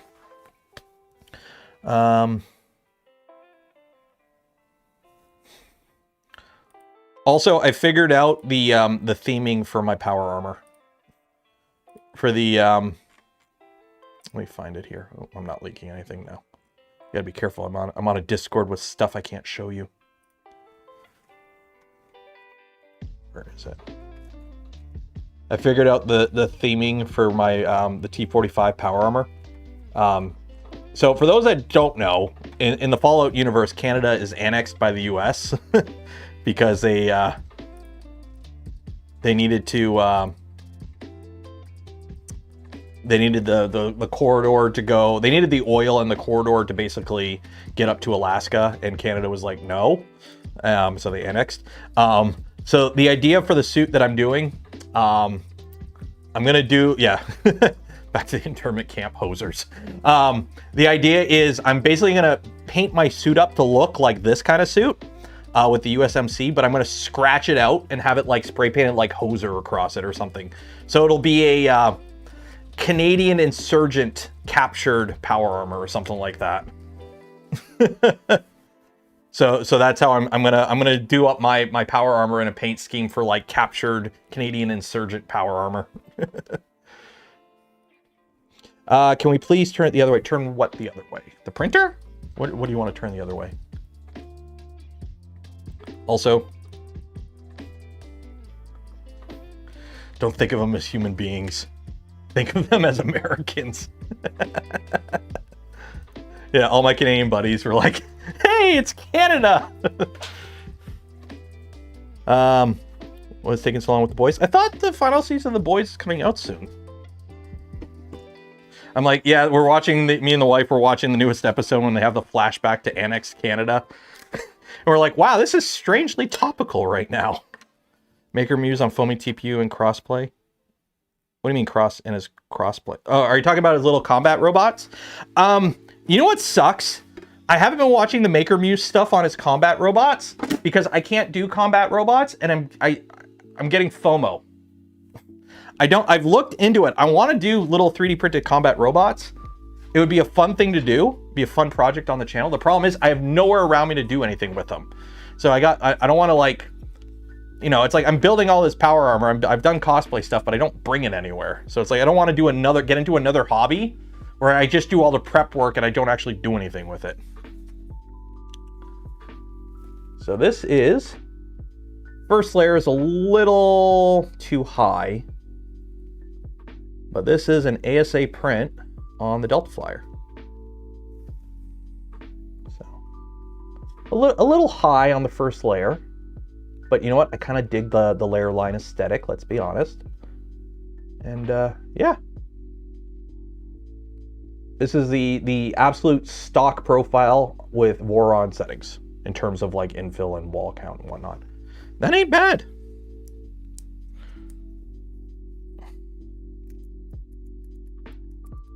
Stuff that moves is supposed to move. Ain't too bad. Like PA could use a tune. Yeah, I could probably use a bit of pressure advanced tuning, input shaping. Literally everything on this machine is stock values. Everything on this machine is stock values. First layer, yeah. Like, don't get me wrong. Like, it's funny. I am a sucker for the 3D printed aesthetic. The actual aesthetic of FDM, where you can actually see the layer lines. I love that aesthetic. I love being able to see the print on something.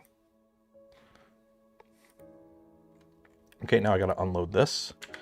Can somebody give me a recommendation for a print that we can do on this that will make a good time lapse? Because that's the one thing I don't have on this yet, is a time lapse. So I need a time lapse of this printing. Preferably a PLA print, but if anyone has any suggestions of what you think would make a good time-lapse print, post it in the Discord, because we will set that up. I gotta unload this right now. It's not like the Flyer is gonna be a regular workhorse print. No, it's not. This is just to show that it can print ABS, because here's the thing. The Rook can't do that. The Rook isn't enclosed. So this is like one of the reasons, because like the video on this is gonna be looking at a fun kit printer to build that's a fun kit printer to build. Not so much building a printer that you're gonna put into your farm. This is a side project thing, right? So part of that is comparing it to the Rook, which in my opinion is actually a more usable printer, except for the fact that this comes enclosed. So if you need an enclosed printer, or you want something that is more fun to look at while it prints, I think the Delta Flyer is better than the Rook, but if you need a more functional kit printer, the Rook, I think, makes a bit more sense, because the Rook is 120 millimeters cubed. So you got a bigger print volume. You can actually print stuff like this in full size. It takes up less space. It's a cheaper kit, but it's not enclosed, and it doesn't look as cool to watch, to run. And then the V0 is actually functionally better than it in every way except cost. So, what am I using to prop the door open? Gravity and physics. It just, I don't know, the door just stays where you leave it. I just open the door and leave it open. There is a bit of a bump. Like, you have to overcome like a notch to like see how it bounces. So it can't, the door can't fully close unless you, like, you have to close it. And then once you get past that point, there's a magnet. So once the door is open past like this point right here, it just kind of stays, even if you had it like on an uneven surface, it can't close. And for scientific reasons, it passes the Uncle Jesse test. So it doesn't shatter if you accidentally open it too quickly. So that's always good. Unload filament.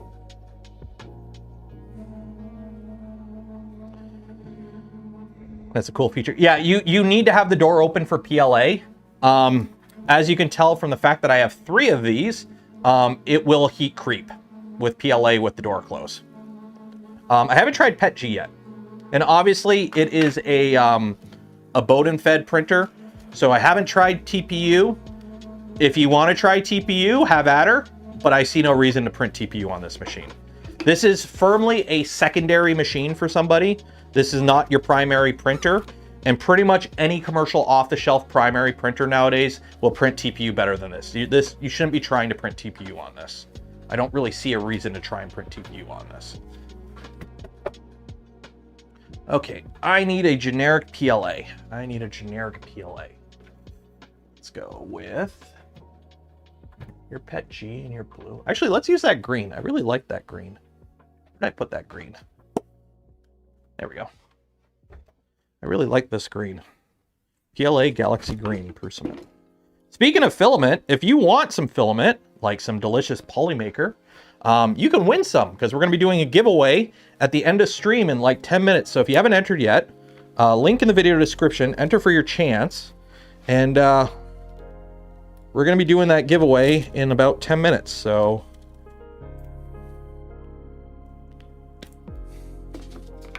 enter for your chance today. So the trick is you move it over there, so that way the filament feeds more straight down.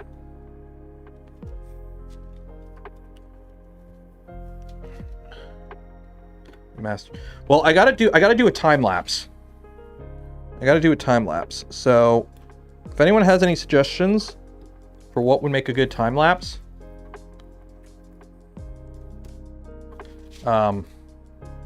link it in the video description. Load filament. Where's the load filament button? There we go.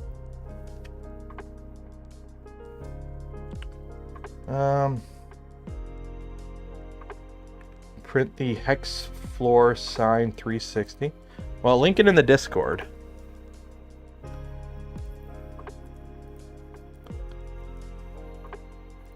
And the gnome. That's a cute gnome. Maybe we'll do that gnome.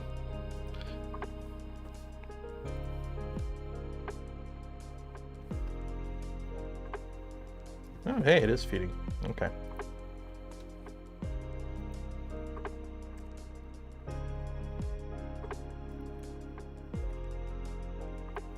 Yeah, that'll be a fun little gnome. Where's my generic PLA? There we go. We'll do with the 0.2. Discard. And then we gotta make them fit. Squish. I'm just gonna squish them down. Squish. There we go. Chubby little gnome. Slice plate. How's that overhang? Oh, that'll be fine. That overhang will be fine. Oh, wait, I gotta...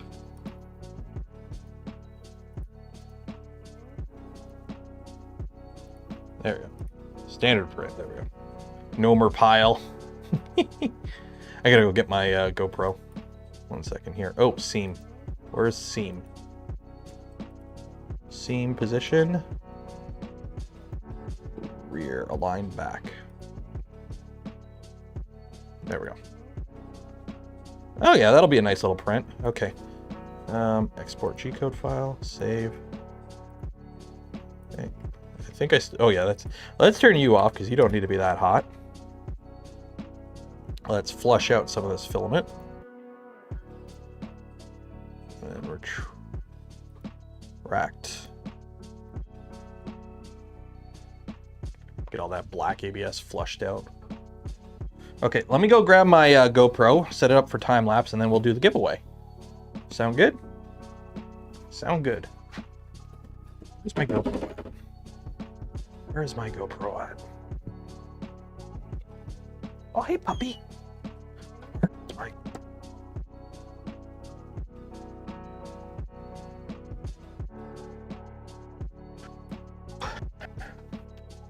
Oh, what you told you to? What you told you to? What you told?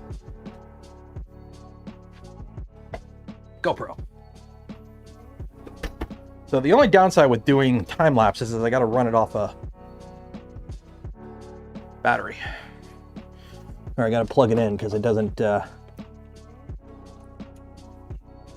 ain't got enough chooch.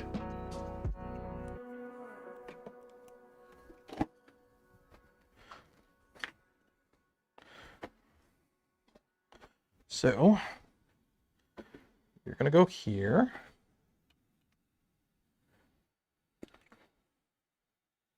You plug in there.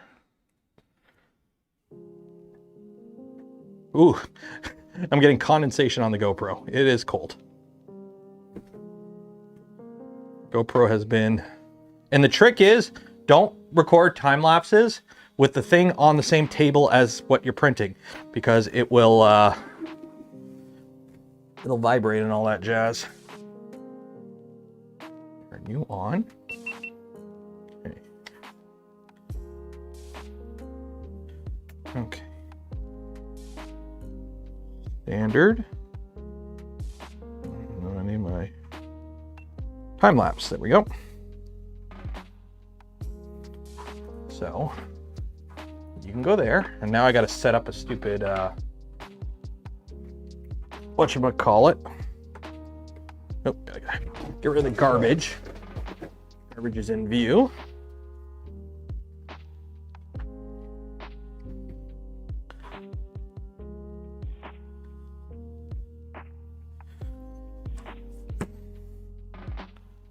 About there.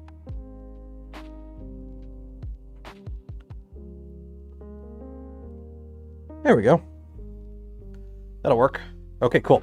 Let's do the giveaway now because I don't want to be in here while it's doing that because you don't want to see me dancing around out there. Okay. Okay. Let's do this giveaway. You got 5 minutes. You guys got 5 minutes. So we are going to be printing. Ooh, we got some more there. Yeah, maybe I'll do a couple time lapses. I'm recording the video for this tomorrow. So I might have time to do a couple time lapses. In theory, you could just enlarge this to 1 meter by just changing the rails, right? I mean, you'd have to, no. God, no. No. You would have to redesign the entire printer. There's only three extrusions in this printer. The rest of it are 3D printed parts. You would have to redesign the entire printer to scale it up to 1 meter. There are much better designs at that size already, or that would scale to that size. This would not, like, unless you just wanted to just keep it 110 millimeters wide and just stretch it, you could do that, but that would be really dumb. But you could do that if you had like long, because it's 3 extrusions on each side, and then there's 3 rails that attach to that. So if you were, and like these parts that you see right here, these are cosmetic. These orange ones right here, these are pretty much there to seal up the panels and whatnot. Like these orange parts here functionally do nothing, okay? Maybe an ever so slight increase in rigidity. So if you really wanted to, yeah, you could get like extrusions and rails that were 1 meter long and just have the printer be taller, but it would still be 1 millimeter or 110 millimeters this way. So if you needed to print nothing but really tall, really skinny things, maybe, maybe, but like very, very small ROI there. That is not a good ROI. There are much better ways to get a better ROI. Yeah.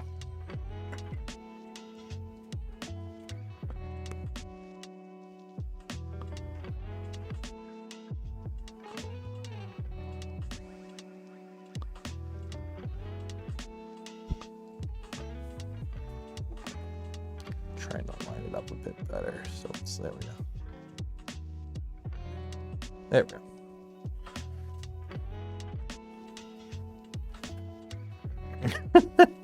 Very tall dice towers. If you had to print really tall dice towers that were that small, sure, maybe. I'm just like, there's much better you could do.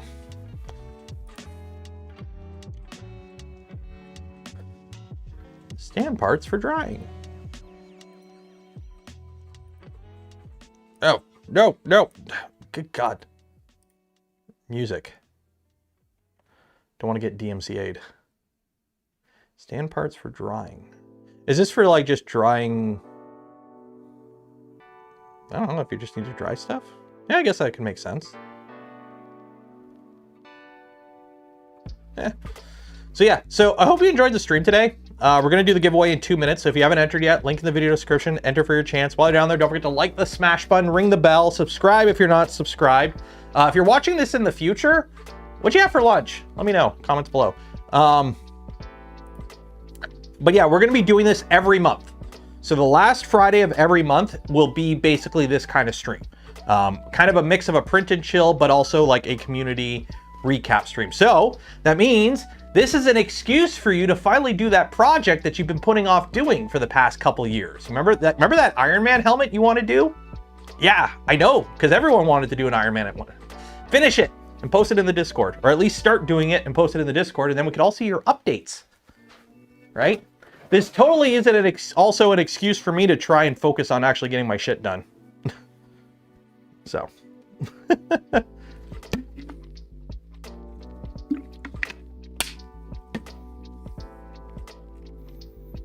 Also, I feel sorry for anyone who bought a lot of gold and silver yesterday. If you bought a lot of gold and silver yesterday, that sucks.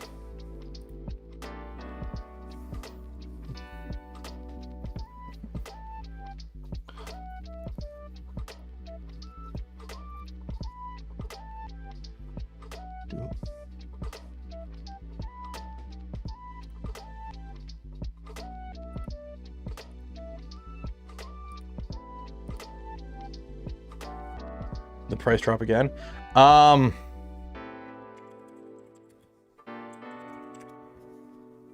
know I follow a few people that have been loving silver.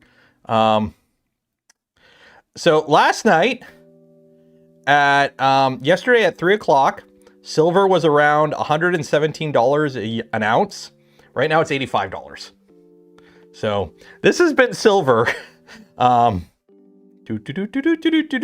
Crash. Gold is about the same. So, joke's on you. I don't have retirement savings, so I can't lose anything in the stock market. Yeah.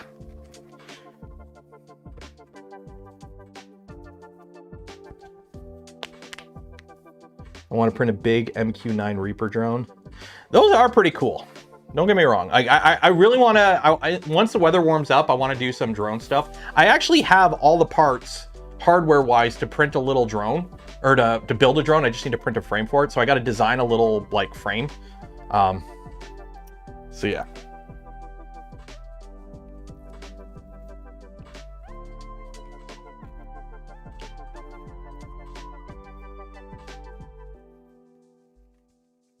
Okay, let's do the giveaway. Let's do the giveaway. So unfortunately, I can never get marbles to work on this computer.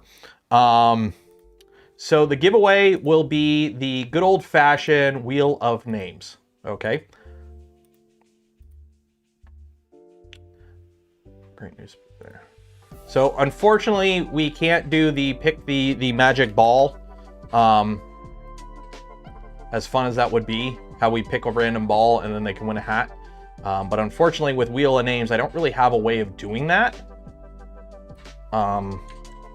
So it's unfortunately a little bit more boring. No, not Wheel of Time. Wheel of Names. So there we go. So yeah. So here is everyone who entered. I'm gonna need a number. What did gold drop from like 120 to 85? I need a number between 8 and 5. I need a number between 8 and 5. Give me a number from 8 and 5.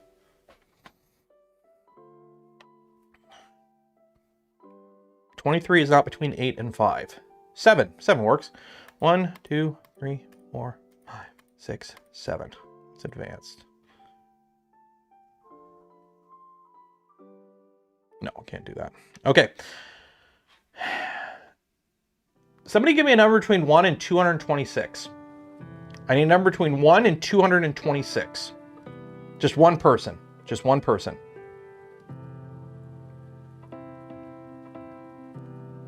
$69. Nice. Okay. Number 69 on the sheet here. Number 69 is Lance Wood. Lance Wood, if you win, you get a free hat with your spool of filament. If anyone else, oh shit. If anyone else wins, you just get the free spool of filament. So Lance Wood, if you win, you get a free hat and a spool of filament. Good luck. Round and round it goes. Where it stops, the computer already knows. Bum, ba, bum, ba, ba, ba. Mad Menno 1984. Congratulations. You have won yourself a spool of filament from Polymaker. Yeah, for some reason, marbles, like the way I pull in the names for marbles just doesn't work on this computer. So I gotta figure that out because it's still cold as shit in the garage. The insulation's working pretty good. The heaters work pretty good, but it's still cold as shit in the garage. So I figured today, since we're going to be doing a little faffing around with this printer and the community thing, we don't need to be in the garage. We'll see what's going on tomorrow night. So I believe that is it. I think we're going to call it there. You know, we didn't really feature it. Shout out to LDO. If you are interested in getting a Delta Flyer kit, this is a LDO kit. You can purchase it wherever fine LDO products and kits are sold.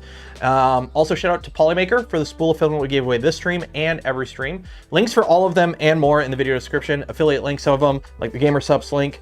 Use code Canuck, save some money. And then for those that donate to the channel, give the memberships to others, or became members of the channel yourself, I thank you. Would not be able to do the things I do, create the content I create without your continued support. You make it all possible. Remember, subscribe to the channel, ring the bell so you get notified when I go live. Join the Discord, because we're going to be doing streams like this every month now. And I'm thinking up some more ideas. If you have any suggestions for more community-oriented types of streams like this, let me know in the Discord. I want to try and get some more like community stuff going on this year on the channel. And then stock is low on kits. Yeah, because they make kits in batches. So they make a batch of kits, they ship them, they sell out, then they make another batch. It is what it is. They are low volume things. It is what it is, right? These aren't bamboos. They're not making like 3,000 of them a day. So yeah, so enjoy your weekend. Be safe out there. Wash your hands. I know snow is coming for a bunch of people, so be safe out there. Avoid ice. And yeah, I will see you tomorrow night. Take care. Good night. And video this weekend, hopefully, if not early next week. Okay, goodbye. Goodbye.